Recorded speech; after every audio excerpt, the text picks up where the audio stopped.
ایک شخص ہے، اس نے منہ میں گٹکا رکھنا شروع کیا یا گٹکا کھانا شروع کیا، نسوار رکھنا شروع کی، سپاری استعمال کرنا شروع کی، یا نسوار رکھتا ہے۔ اس طرح بعض لوگ ہمارے پاس آتے ہیں، وہ کوئلہ کھاتے ہیں، سمجھا گیا، کوئلہ کھاتے ہیں۔ اس طرح کی کوئی بھی چیز کھائی، یعنی نسوار کا استعمال کیا، سپاری کا استعمال کیا، گٹکے کا استعمال کیا، کوئی بھی ایسی کوئی علت تھی، اس کی وجہ سے وہ اس کو استعمال کرتا رہا، آخر اس کو کینسر ہو گیا۔ پہلے ایک بیماری لگتی ہے، یعنی منہ کے اندر جو بیماریاں ہوتی ہیں، کینسر سے پہلے اورل سب میوکس فائبروسس ہوتا ہے، یعنی منہ بند ہونا شروع ہو جاتا ہے۔ اور بعض لوگوں کے اندر وہ جہاں وہ سپاری رکھتے ہیں یا جہاں وہ گٹکا رکھتے ہیں، نسوار رکھتے ہیں، اس طرح کی چیزیں جو ہیں کیمیکل والی وہ رکھتے ہیں، تو کیا ہوتا ہے، وہ گوشت گلنا شروع ہو جاتا ہے اندر سے۔ بعض مریضوں کے اندر پھر وہی جو پھوڑا بنتا ہے وہ پھر اسکویمس سیل کارسینوما میں بدل جاتا ہے، یعنی کینسر میں، میلگننسی میں بدل جاتا ہے۔ یہ تھوڑا سا میں نے شعور دینے کے لیے میڈیکل کی ٹرمز استعمال کی تاکہ چلو آپ کو بھی شعور آ جائے۔ اب ایک مریض ہے، ایک بندہ ہے، وہ مریض بن گیا کینسر کا، وہ ڈاکٹر کے پاس گیا، وہاں تشخیص ہوئی کینسر ہو گیا، گھر بک گیا، جانور بک گئے، سارا نظام اجڑ گیا، لیکن اس کو زندگی مل گئی، توجہ ہے، صحت مل گئی۔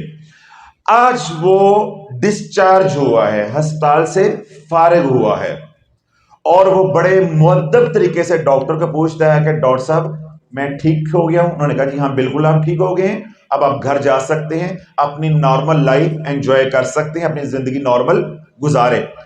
پھر وہ مڑ کے آتا ہے اور پوچھتا ہے کہ ڈاکٹر صاحب میں وہ گٹکا کھا سکنا، وہ میں نسوار کھا سکتا ہوں، وہ میں سپاری کھا سکتا ہوں، وہ میں کوئلے منہ میں رکھ سکتا ہوں؟ تو اللہ والو، اس کا پھر ڈاکٹر کیا حال کرے گا؟ یہی اس سوال کا جواب ہے۔ کچھ سمجھ آ گئی بات کہ ڈاکٹر اس کے ساتھ کیا کرے گا؟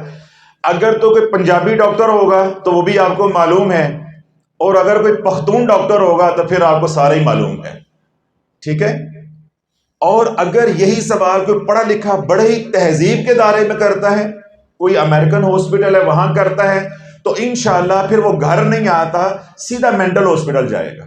اللہ والو، یہ کیا آپ کے ذہن کہاں کھو گئے ہیں کہ جس وجہ سے آپ بیمار ہوئے، پھر آپ کا اصرار اسی بات کے اوپر ہے جی میں ٹھیک ہونے کے بعد وظائف کر سکتا ہوں۔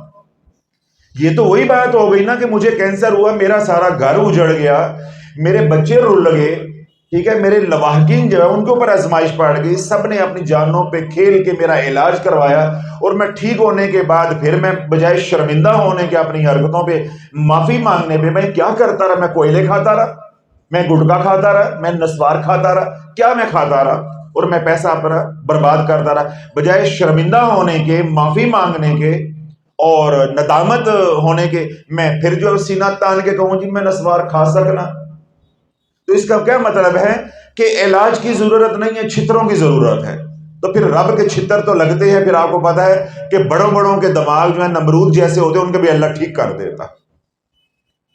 تو سورہ طارق پڑھنے والوں کو تو اتنی شرمندگی اور ندامت ہونی چاہیے جو رجت کا علاج کر رہے ہیں، جن کا اللہ نے مجھے ذریعہ بنایا ہے، کہ وہ ساری زندگی اپنی اولاد کو آنکھیں اٹھا کے نہ دیکھیں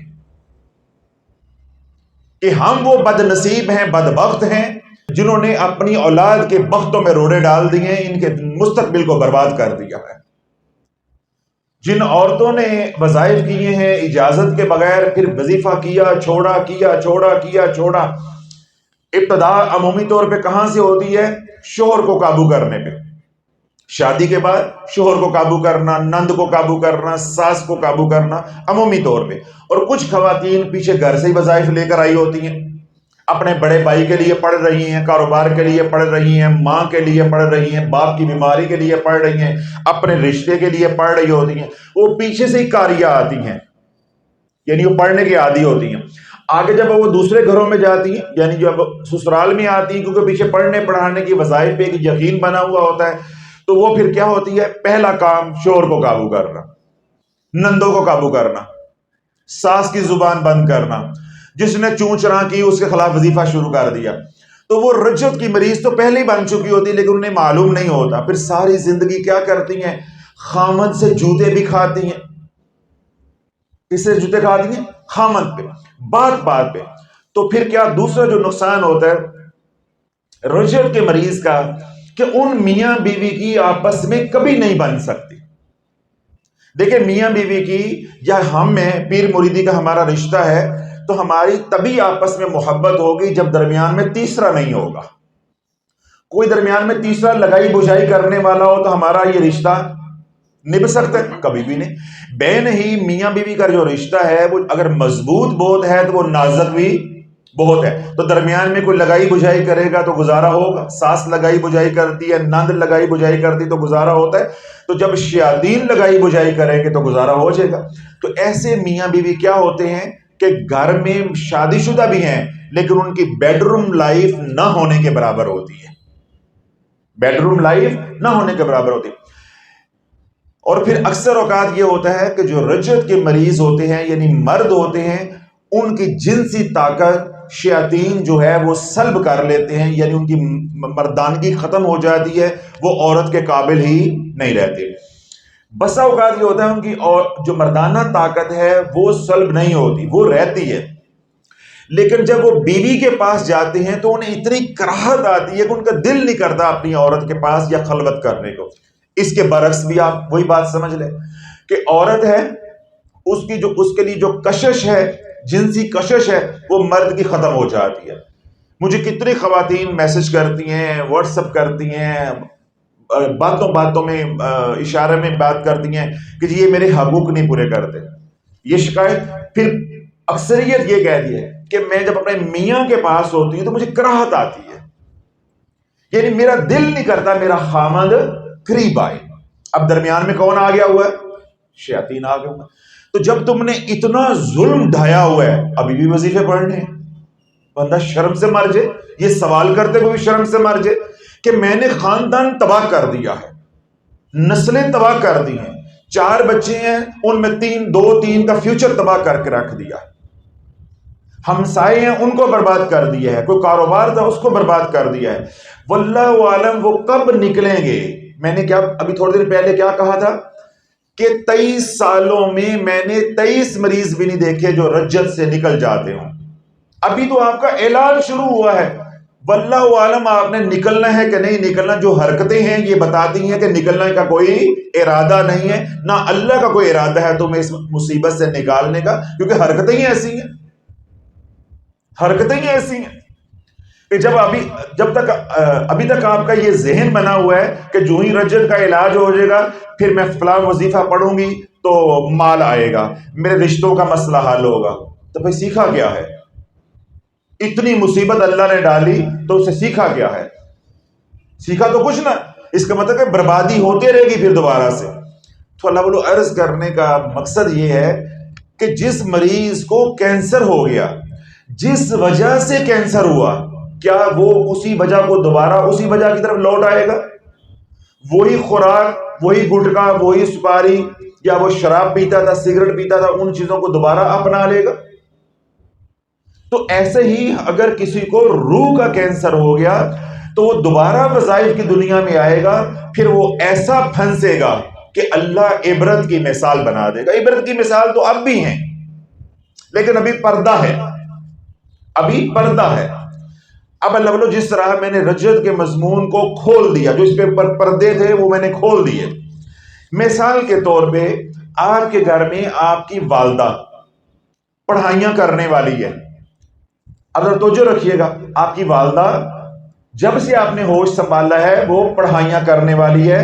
آپ کی ساس ہے، جب سے آپ کی شادی ہوئی ہے آپ نے دیکھا وہ پڑھائیاں وظائف کرنے والی ہے. اب ساس نے بھی میرا مضمون سن لیا، یعنی میرا بیان سن لیا، ادھر سے آپ بھی سن لیتے ہیں تو گھر میں کیسی آگ لگے گی؟ کہانی سمجھ آ جائے گی نا کہ سارا جڑا لچ تلے آئے یہ میری ساس نے کیا ہوا کام. یہ جو سارا بربادی گھر کی ہے یہ میری ماں کی وجہ سے ہوئی ہے، اس کی لا علمی کی وجہ سے. نیت کی بات نہیں ہو رہی کہ ماں نے تباہ کرنے کے لیے پڑھا، لیکن اللہ نے عقل تو دی ہے، اور اس کے اوپر میں نے تفصیلاً بات کی ہے پچھلے بیان میں بھی، اور جو بیان اپلوڈ ہونا ہے اس کے اندر بھی تفصیلی بات ہے کہ ہر کام کا شعور ہے. اس کام کا کوئی شعور نہیں تھا کہ میں کسی سے پوچھ کے یہ کام کروں. ٹھیک ہے.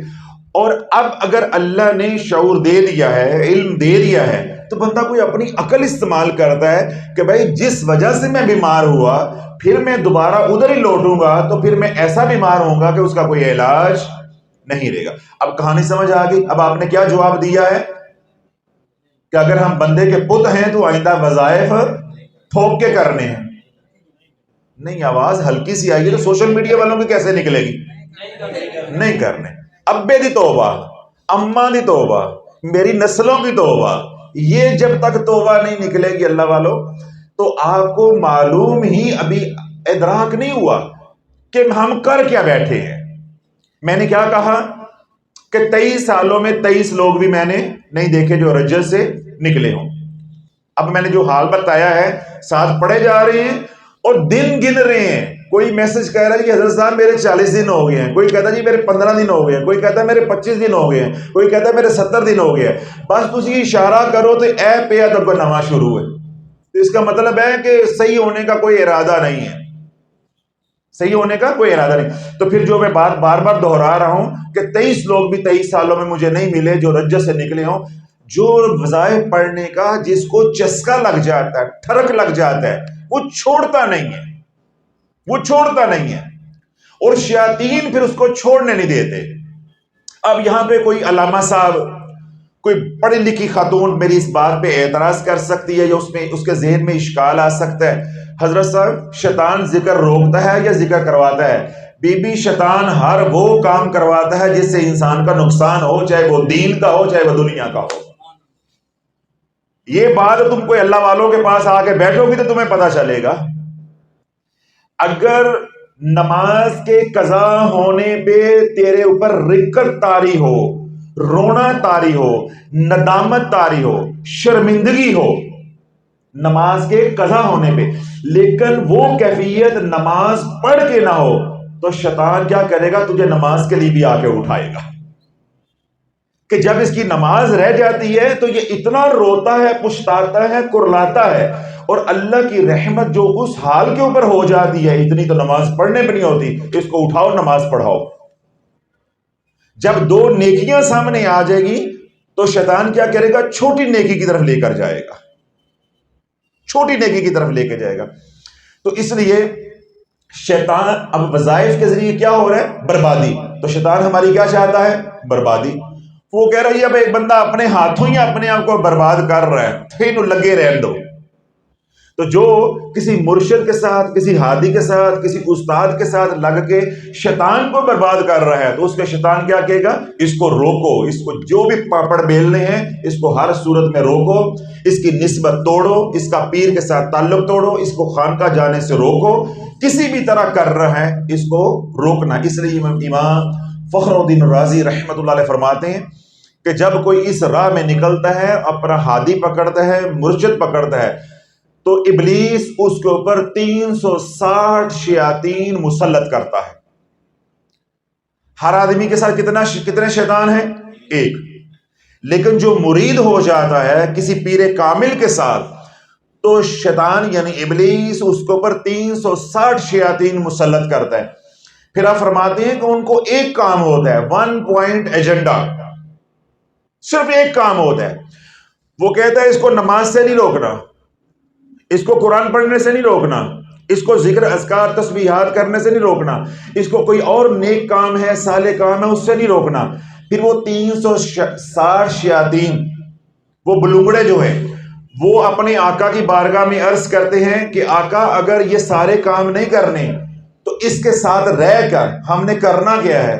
تو وہ کہتا ہے کہ صرف تم نے اس کے دل میں وسوسے ڈالنے ہیں، رکاوٹیں کھڑی کرنی ہے کہ اس کا شیخ کے ساتھ تعلق ٹوٹے کسی طرح سے، یعنی اس کو بدزن کرنا ہے اپنے شیخ سے، اپنے استاد سے، تاکہ یہ وہاں جانا جو ہے وہ چھوڑے، اپنے مرشد کے بارے میں بدگمانی میں آئے. تو جب مرشد سے تعلق ٹوٹے گا، استاد سے تعلق ٹوٹے گا، تو پھر کہاں گئی نماز، تو کہاں گیا ذکر، باقی سب کچھ خود بخود ہی ختم ہو جائے گا. اب کیونکہ نسبت کی برکت سے اعمال کی توفیق ملی تو دونوں کام کیا ہے؟ اعمال صالح، یعنی شیخ پکڑنا بھی نیک کام ہے اور اعمال کرنا بھی نیک کام۔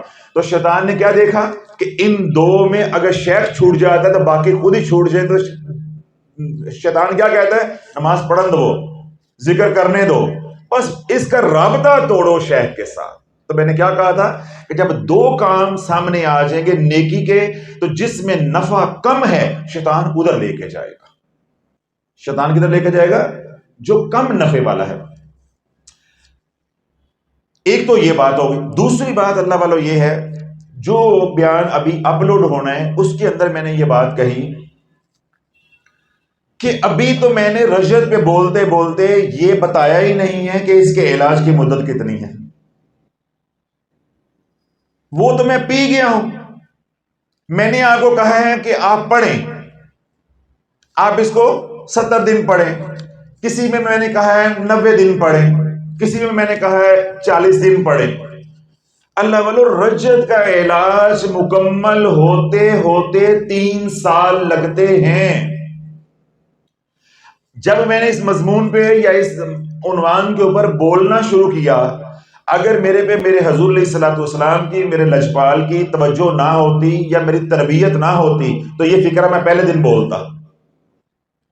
اگر میں پہلے دن جب میں نے رجعت پہ بولا ہوں تو میں پہلے دن آپ کو بتا دیتا کہ رجعت کا علاج 3 سال کا ہے، تو کون میرا بیان سنتا اور کون علاج کرتا؟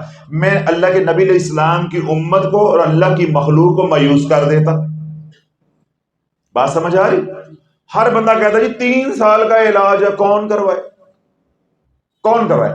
تو اللہ والو ہمیشہ جو مثبت رخ ہے ادھر دھیان ہونا چاہیے، ادھر دھیان ہونا چاہیے۔ میں آپ کو ایک بات سناتا ہوں، پھر میں جو کہنا چاہ رہا ہوں انشاءاللہ آپ کو سمجھ آ جاتی۔ میں نے بات کہاں چھوڑی کہ ہمیشہ انسان کو مثبت سوچنا چاہیے، مثبت رخ ہونا چاہیے، دیکھنا چاہیے۔ آج سے تقریباً 1.5 مہینہ پہلے یا 1.25 ماہ پہلے، یعنی عید الفطر کے فوراً بعد، اسسٹنٹ کمشنر ملتان ان کے حوالے سے ریفرنس سے ایک پیشنٹ میرے پاس آیا۔ اس کی ہسٹری یہ تھی کہ کچھ عرصہ پہلے ایکسیڈنٹ ہوا تھا، وہ کہیں گرا ہوگا، منہ نیچے لگا ہوگا، تو یہ جو ہڈی ہے یہ فریکچر ہو گئی، ٹوٹ گئی، انفیکشن ہو گئی۔ جس طرح ہوتا ہے جب اللہ نہ کرے کوئی ایکسیڈنٹ ہوتا ہے تو 1122 ہے یا آس پاس کے لوگ ہیں یا خود جو ساتھ ہوتا ہے سواری ہوتی ہے تو لوگ اس کو لے کے نشتر چلے جاتے ہیں، سرکاری ہاسپٹل چلے جاتے ہیں، یا قریبی کو جو ہاسپٹل ہوتا ہے ایمرجنسی ہوتی ہے وہاں چلے جاتے ہیں۔ تو ایمرجنسی میں کیا ہوتا ہے کہ انہوں نے ساری باڈی کو دیکھا، جو جہاں جہاں فریکچر وغیرہ تھے وہ علاج ہو گیا۔ اب یہ جگہ تھی کیونکہ اینٹی بایوٹک چل رہی تھی، وہ ٹھیک ہو گیا، فریکچر جڑ گیا، بات ختم ہو گئی ہے۔ بعد میں اسی میں پس پڑی، اب وہ کیا بن گیا؟ ٹیومر بن گیا، ٹیومر بن گیا۔ اب وہ جس ڈاکٹر کے پاس بھی گئے ہیں انہوں نے کہا جی کینسر ہو گیا، آپریشن کرواؤ۔ نشتر گئے، انہوں نے جی کہ کینسر ہو گیا، آپریشن کروائیے، سارا کٹے گا وغیرہ وغیرہ۔ وہ اسسٹنٹ کمشنر صاحب نے میرے پاس بھیج دیا کہ ڈاکٹر صاحب کو کہنا کہ توجہ کے ساتھ دیکھیں، میرے عزیز ہیں۔ اب وہ میرے پاس آیا، اب یہاں سے بات سننے والی ہے۔ میں نے کہاں سے بیان کا رخ بدلا ہے کہ اللہ کی ہمیشہ رحمت پہ نگاہ رکھو، مثبت سوچو۔ تو جب میرے پاس آئے انہوں نے آ کے مجھے یہ جو میں نے باتیں آپ سے کی ہیں، اتنی موٹی فائل پکڑی ہوئی تھی، انہوں نے یہ باتیں مجھے سنائی۔ میں نے کہا ٹھیک ہے، میں نے جب سن لی بات، میں نے ان کو چیک کیا۔ چیک کرنے کے بعد میں نے ان ایک فکرہ بولا، شفیق صاحب، ڈاکٹر صاحب کتنے فکرے؟ ایک، بس ایک فکرہ اللہ نے میری زبان سے نکلوایا ہے، وہ مریض اٹھ کے بیٹھ گیا، وہ اٹھ کے بیٹھ گیا۔ یعنی جو تھر تھر کانپ رہا تھا، رنگ پیلا ہوا تھا، نیلا ہوا تھا، میرا آپریشن ہونا ہی ہونا ہے، 8ویں ڈاکٹر کو تو آن دیں ہم۔ تو میں نے انہیں کہا کہ ابھی ماں نے کوئی ایسا لال جنم نہیں دیا جو دیکھ کے بتا دے کہ اس کو کینسر ہے۔ تمہیں کس نے کہہ دیا ہے یہ کینسر ہے؟ تمہیں کس نے کہہ دیا کینسر ہے؟ یہ جتنا تم نے لفافہ پکڑا ہوا ہے یہ ڈاکٹروں کی پرچیاں ہیں، ایکس رے ہیں، ایکس رے میں تو کینسر آتا ہی نہیں ہے۔ ڈاکٹروں نے قیاس کیا ہے، قیاس میرا بھی وہی تھا، یہ بھی واضح میں رکھیے، قیاس میرا بھی وہی تھا، لیکن الحمدللہ کیونکہ ہم صاحب نسبت ہیں، ہم نے دین پڑھا ہے بزرگوں سے، تو کیا ہے کہ کسی کو پریشان نہیں کرو۔ اگر پریشانی ہے بھی تو پردہ ڈالو. تو میں نے اسے کیا کہا, ایک فکرہ بولا. میں نے کہا بھائی ابھی ماں نے کوئی ایسا بیٹا پیدا نہیں کیا, لال پیدا نہیں کیا جو دیکھ کے بتا دے کہ اس کو کینسر ہے. تجھے کس ڈاکٹر نے کہہ دیا کینسر ہے؟ کوئی کینسر نہیں ہے, کوئی کینسر نہیں. میں نے میڈیسن ایڈوائز کی. میں نے کہا جو بھی میں نے کرنا ہے, چاہے میں نے آپریٹ کرنا ہے, چاہے بیوپسی کروانی ہے, اسکریننگ ہونی ہے, جو کچھ بھی ہونا ہے میڈیسن کے میڈیکیشن کے بعد ہی ہونا ہے. میں نے کہا 5 دن کی میڈیسن آپ کھا کر آؤ, پھر دیکھیں گے آگے کیا ہوتا ہے کہ آپ کو کینسر ہے نہیں ہے, یا میڈیسن سے کام چلتا ہے, یا ری آپریٹ کرنا پڑتا ہے, وغیرہ وغیرہ. ان کو میں تسلی دے کے بھیج دی. منبر رسول میں بیٹھا ہوں, ابھی نماز پڑھی ہے. 5 دن کے بعد وہ آیا, اتنی خوشی سے آپ خانقاہ نہیں آتے جتنی لڈیاں ڈالتے ہوئے وہ مریض آ رہا تھا. وہ ساتھ اس کے 1-2 اٹینڈنٹ, وہ تو آتے میرے ہاتھ چومے, اوکے جی ڈاکٹر صاحب میں نے دنیا میں پہلا ڈاکٹر آپ کی طرح دیکھا ہے کہ ایک تو مجھے آپ نے انرجی اتنی بھر دی میرے اندر کہ اگر کینسر ہوتا بھی تو آج میں ذہنی طور پہ تیار ہو گیا تھا, کوئی بات نہیں میں آپریشن کرواتا ہوں. اتنی انرجی میرے اندر آ گئی. اور دوسرا اللہ کا کرم یہ ہوا ہے کہ وہ میرے منہ کے اندر جو انڈے کے برابر, یعنی دیسی مرغی کا جو انڈا ہوتا ہے اتنا برابر نہیں, منہ میں ٹیومر تھا, یہ سارا سوجا ہوا تھا, وہ سارا ختم ہو گیا, سارا ختم ہو گیا. تو اللہ بولو یہ ساری باتیں اب کیا ہیں, اب میں اس کی دلیل دیتا ہوں. اللہ کے نبی علیہ الصلوۃ والسلام نے ارشاد فرمایا کہ بندے کے ساتھ اللہ کا معاملہ ویسا ہی ہوگا جیسا بندے کا اللہ کے بارے میں گمان ہوگا. اب وہ کیا تھا, وہ ہارڈ ٹیومر تھا. تو ٹیومر ہونا یا رسولی ہونا اپنی زبان میں آپ کہہ سکتے ہیں, اس کا مطلب ہرگز یہ نہیں ہوتا وہ کینسر ہی ہے, لیکن اس کی شکل خطرناک تھی, کچھ علامات ہوتی ہیں, اس سے ہم بھی قیاس کرتے ہیں, لیکن میں نے قیاس مثبت کیا, منفی نہیں کیا. تو لوگوں نے انہوں نے یہ کہا کینسر ہے, لیکن ہوا کیا, اللہ کا نظام بدل گیا. وہ کیا تھی کہ وہ ایلویولر ایبسیس تھی, یعنی پس پڑی ہوئی تھی اور پرانی چوٹ لگی تھی, وہ پس کی وجہ سے ہارڈ ہو گئی ہوئی تھی. جب ہم اس کو دیکھتے تھے, پرکس کرتے تھے, تو وہ کیا لگتی تھی, ہمیں ہارڈ لگتی تھی. اس سے ہمیں اندازہ ہوتا تھا, کچھ اس کے ارریگولر مارجنز تھے, اس سے ہمیں شک پڑتا تھا کہ اس کو اسکیمس سیل کارسینوما ہو گیا ہے. لیکن میں نے جب مثبت قیاس کیا, وہ کوئی گھڑی ایسی تھی, اللہ پاک نے کرم کر دیا, وہ میڈیسن جب انجیکٹیبل میڈیسن دی, اس سے کیا ہوا, وہ ڈرین ہو گیا, پس نکل گئی, وہ ہیل ہو گیا. یہاں سے میں نے ہونٹ کے نیچے چھوٹا سا آپریشن کیا, وہ کر کے سارا کچھ مواد نکال کے 2 ٹانکے لگا دیے. اب ان کا کیا لگا, 4-5 ہزار روپیہ ٹوٹل خرچ ہوا, اور اللہ نے شفا دے دی. ناک بھی بچ گیا, تالو بھی بچ گیا, دانت بھی بچ گئے, آپریشن سے بھی بچ گئے.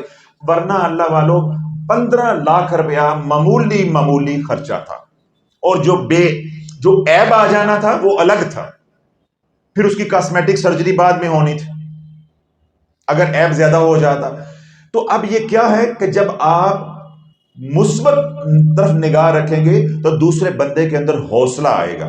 تو اگر میں پہلے دن کہہ دیتا کہ رجعت کا علاج جو ہے وہ 3 سال کا ہے, تو جو بیچارے پھنسے ہوئے ہیں وہ تو مایوس ہو کے مر جاتے, مایوسی میں ہی مر جاتے. اب یہ میں نے دونوں باتیں اس لیے جوڑی ہیں, اگر توجہ کے ساتھ سنیں اور سمجھیں, کہ اللہ میں کہہ رہا ہوں 3 سال کا, یہ اللہ نہیں کہہ رہا. نہیں سمجھ آئی؟ میں کہہ رہا ہوں یہ 3 سال کا علاج ہے, اللہ نہیں کہہ رہا 3 سال کا علاج ہے. میں کہہ رہا ہوں یہ 3 سال کا علاج ہے, اللہ کے نبی علیہ السلام نے نہیں فرمایا یہ 3 سال کا علاج ہے.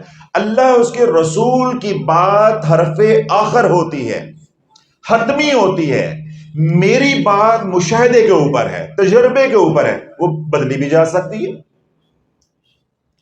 اللہ میرے مشاہدے کا, میرے تجربے کا پابند نہیں ہے. جیسے کینسر کے مریض کو اللہ نے 5 دن میں شفا دے دی, جس کو 8-7 ڈاکٹروں نے کہا تھا, نشتر والوں نے بھی کہا تھا کینسر ہے آپریٹ کرواؤ یا شوکت خانم جاؤ, ٹھیک ہے, اس کو 500-700 کی میڈیسن, 800 کی میڈیسن سے اللہ نے شفا دے دی.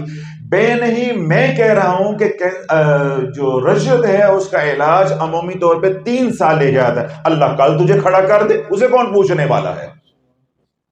اب بات ساری سمجھ آ گئی؟ یعنی اگر میں کہہ رہا ہوں تو میری بات حرف آخر نہیں ہے, میں کیونکہ جو دیکھتا ہوں وہ کہہ رہا ہوں. کیوں 1 سال تو صرف جو آگ لگائی ہے 15 20 25 30 سال کی وظائف پڑھ پڑھ کے وہ آگ بجھاتے ہی لگ جاتا ہے، وضو ہی نہیں ٹھہرتا. ہمیں دھوکہ دیتے رہتے ہیں.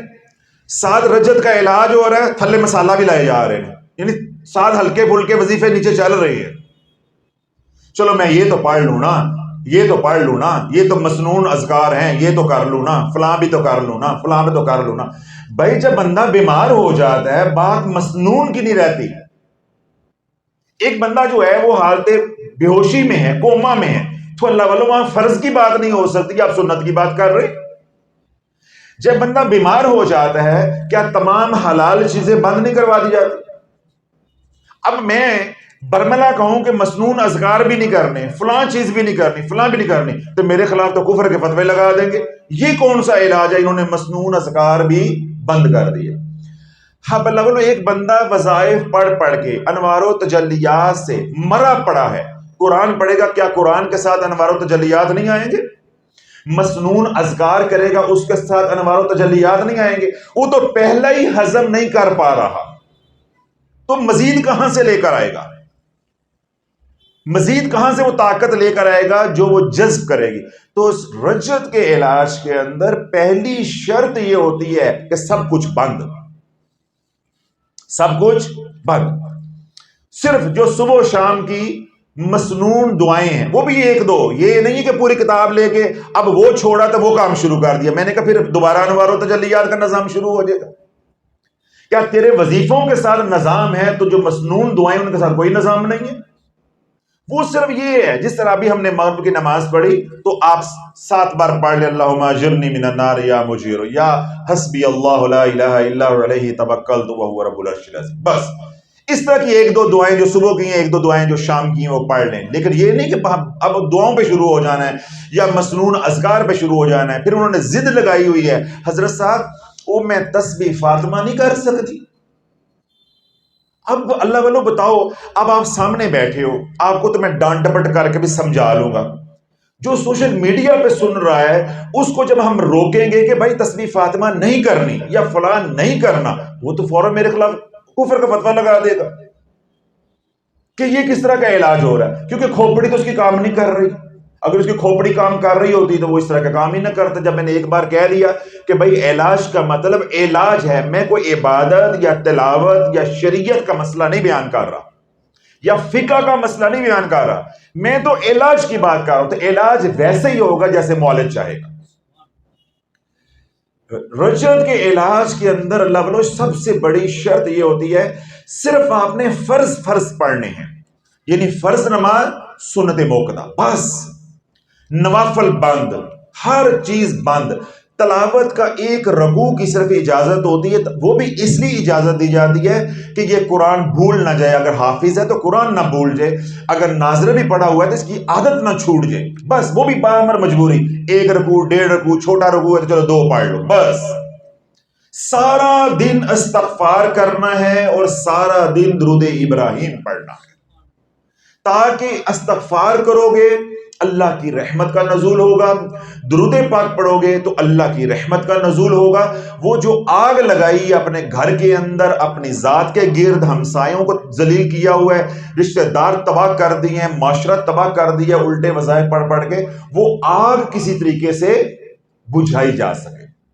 تو نہ تو ہی تڑکا لائی جاؤ گے ہلکا ہلکا، اے نہ تھوڑا جہا پڑھ لما، اے تیسرا کلمہ ایک تسبیح نال کی ہو جاتا ہے، کیڑا پیر ویندا پیا ہے؟ تو بھائی پیر نہیں ویندا پیا، اللہ تو ویندا پیا. اس کا مطلب تیرا علاج کا کوئی پروگرام نہیں ہے. اب ہوتا کیا ہے، ایک بزرگ تھے ہندوستان کے، اس وقت پاکستان نہیں بنا تھا، تو ان کے پاس مرید آیا. تو وہ جس طرح آج کل موسم ہے جون جولائی کا، تو آم کا موسم شروع ہو گیا، تو وہ تازہ آموں کا نا اچار بنا کر لے آیا. سبز آموں کا اچار بنتا ہے نا، آج کل تو گھروں میں وہ رواج نہیں رہ گیا. آج کل تو جو آتی ہے بہو رانی وہ کہتی ہے نیشنل نہ مل جاتا تو گھر ضرور پانا، گھر میں ضرور بنانا، لوکل ضرور بنانا ہے. اب تو نیشنل انٹرنیشنل کا مل جاتا ہے، نیشنل کا لے آؤ جا کے. تو وہ اس وقت لوگ زمانہ تھا سادہ، بلکہ آج سے 20 25 سال پہلے بھی ہر گھر میں لوگ خود ہی بناتے تھے، اچار ڈالتے تھے. تو اس نے اچار بنایا، وہ جس طرح ایک محبت ہوتی ہے، اس طرح آپ حضرات یہاں نظر و نیاز لے کر آتے ہیں، وہ اچار لے آئے۔ جہاں صاحب پیر صاحب کو بخار ہوا پیر صاحب کا گلا خراب ہوا کہانی سمجھ آ گئی؟ اتوں اچار آ گیا۔ اللہ کی طرف سے آزمائشیں دیکھیں کیسے آتی ہیں۔ پیر صاحب کو کیا ہوا ہے؟ گلا خراب، اتوں اچار آ گیا۔ اب اچار ایسی نعمت ہے، اس کے اندر وہ میتھرے کی خوشبو ایسی ہوتی ہے کہ وہ تو رکھا ہو 50 فٹ دور بھی تو پتہ چلتا ہے وہاں اچار پڑا ہوا۔ اب مرید آیا، اس نے حضرت صاحب کہا سلام دعا، یہ میں آپ کے لیے اچار لے کر آیا۔ تھوڑی دیر سلام دعا آئی، انہوں نے وقت دیا، عیادت کی، مرید چلا گیا۔ اب خادم عبدالسمل جیسا پٹھان، اس نے کہا کہ حضرت صاحب یہ اچار اٹھا کے نا تو میں رکھ دیتا ہوں۔ وہ اچار اٹھا کے نا لے جانے لگا تو پیر صاحب نے کہا او میں کیڑا کھا لینا یا چکی جان دیا ہے، مجھے تو آگے بخار ہے، میں مر رہا ہوں، گلا خراب ہے، تو ادھر ہی پڑا رہنے دو۔ اچھا اس بیچارے نے خادم میں پیر نے جب ڈانٹا، اس نے یہیں پہ رکھ دی جہاں یہ تھرمس پڑا ہوا۔ اب وہ اچار پڑا ہے، اس کی خوشبو آ رہی ہے، اچار پڑا ہے، اس کی خوشبو آ رہی ہے۔ پیر صاحب نے اگلے دن سوچا کہ اب تھوڑا سا مجھے تھوک نکلنے میں آسانی ہو گئی، اچھا ہو گیا ہے، منہ کا ذائقہ بڑا خراب ہوا ہے، تھوڑا سا چکھ ہی لوں، چلو ذائقہ ٹھیک ہو جائے گا۔ کھاتا نہیں ہوں، اس کا جو تیل ہے نا ذرا ہلکا سا، وہ جو مسالہ ہے وہ ایسے کر ذرا لگا لیتا ہوں، ذرا چکھ لوں، ذرا منہ بڑا نا بد ذائقہ ہوا ہے۔ کھولا، اس میں تھوڑی سی انگلی لگا کے مسالہ لگایا تو تھوڑی طبیعت جو ہے نا وہ رما تھی گئی۔ پیر صاحب نے کہا مزہ آ گیا، ذائقہ بدل گیا۔ اچھا اس کے بعد دوائی کھائی، دوائی کڑوی ہوتی ہے، پھر ذائقہ ہوا ہے۔ انہوں نے کہا تھوڑی سی اللہ دینا نا ذرا اچار۔ وہ خادم نے کہا کہ پیر صاحب، حضرت صاحب آپ کا گلا خراب ہے، آپ کا بخار ہوا ہے، اور بخار مینوں ہوا ہے، تینوں تو نہیں ہویا، میرے منہ کا ذائقہ اتنا خراب ہوا ہے۔ اب انگلی لگائی، اے ادھر کر رہا ہے، تھوڑی پھاڑوی پھڑا اچار دی نا، اے امب دی پھاڑوی پھڑا، وہ تھوڑا سا آم کا ٹکڑا وہ بھی کھا لیا۔ تو پیر صاحب ماشاءاللہ پھر اگلے 6 مہینے پہ بستر تے رہے، آخری خبریں آنے تک وہ حالت بخار میں ہی تھے۔ تو اللہ والو جب آپ اپنے پاس وظائف کی کتابیں رکھیں گے تو پھر آپ کے ساتھ یہی کچھ ہوگا جو میں نے مثال دی۔ اب آپ رجت کا علاج کر رہے ہیں، اوپر اس فقیر کا تیسرے کلمے کا بیان سن لو، وہ تو بڑے بڑے علماء ہی لگے سن گے، تو تمہارا کیا بننا، تمہارا وضو رہ جائے گا۔ میرے رب نے لاکھوں لوگوں کو تیسرے کلمے پہ لگایا ہے، لاکھوں لوگوں کو سورہ توبہ پہ لگایا ہے۔ تو اللہ والوں وہ تو میں بولوں گا آپ نے ہلنا ہی ہلنا ہے، تو آپ کا وضو ٹوٹنا ہی ٹوٹنا ہے اللہ کے حکم سے۔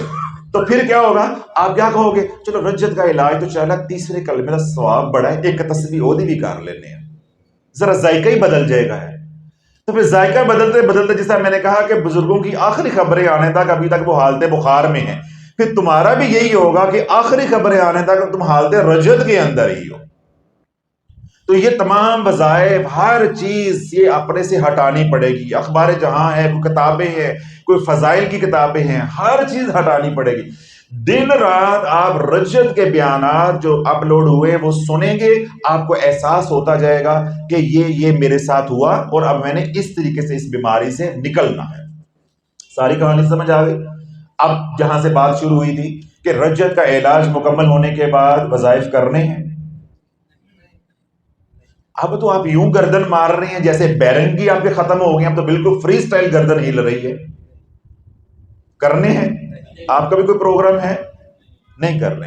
2 اذکار کرنے ہیں، جب آپ اللہ آپ کو صحت دے دے، تندرستی دے دے، جو علاج کے دوران آپ اذکار کر رہے ہیں، یعنی مسنون اذکار کریں گے، تلاوت قرآن کریں گے، درود پاک پڑھیں گے اور استغفار، 4 کام رجت کے علاج کے دوران ہیں اور 4 کام ہی رجت کے علاج کے بعد ہیں۔ نقطہ سمجھ آ گیا؟ رجت کے علاج کے دوران میں نے کیا کہا تھا؟ 4 کام ہیں، 5واں کام نہیں دنیا میں۔ پھر میں نے یہ بات بھی بار بار کہی ہے کہ یہ دنیا تمہارے پاس پوری ہے، میدان ہے، گھوڑا بھی تمہارے پاس ہے، بگاؤ، کوئی تمہیں مائی کا لال علاج نہیں تشخیص کر کے دے دے، اس کے جوتے ہمارا سر ہوگا، اس کے جوتے ہم اپنے سر پہ رکھ کے چلیں گے۔ یہ تو میرے کریم کا کرم ہے جو تمہارے تک پہنچا رہا ہوں۔ امت تو بانج ہے۔ میں نے آپ حضرات کو بھی کہا، میں نے جو سوشل میڈیا پہ لاکھوں لوگ ہیں، میں نے ان کو بھی ریکویسٹ کی کہ بھائی کوئی مجھے کتاب، کوئی لنک، کوئی مواد ہو مسترد، کیونکہ میں نے یہاں بیٹھ کے بولنا میری ذمہ داری ہے، مجھے دیں۔ آپ لوگوں کے جو کمنٹس ہیں وہ پڑھے، وہ بیچارے کیا کہہ رہے ہیں، وہ کیا کہہ رہے ہیں. تو 4 کام رجت کے دوران ہیں اور 4 کام ہی رجت کے بعد ہیں. یعنی دوران علاج بھی 4 کام کرنے ہیں اور بعد از علاج بھی 4 کام. رجت کے علاج کے دوران کون سے 4 کام کرنے ہیں؟ پہلا کام، تمام وظائف بند، سورہ طارق، درود ابراہیم اور استغفار. سمجھ آئی؟ استغفار. جب آپ علاج سے فارغ ہو گئے تو کیا ہوگا کہ جہاں تھا تمام وظائف بند، وہاں پہ آپ لے کر آئیں گے مسنون اذکار، تلاوت قرآن. ان کی تعداد آپ بڑھا سکتے. باقی جو 3 کام ہیں یہ ساری زندگی کے ہیں.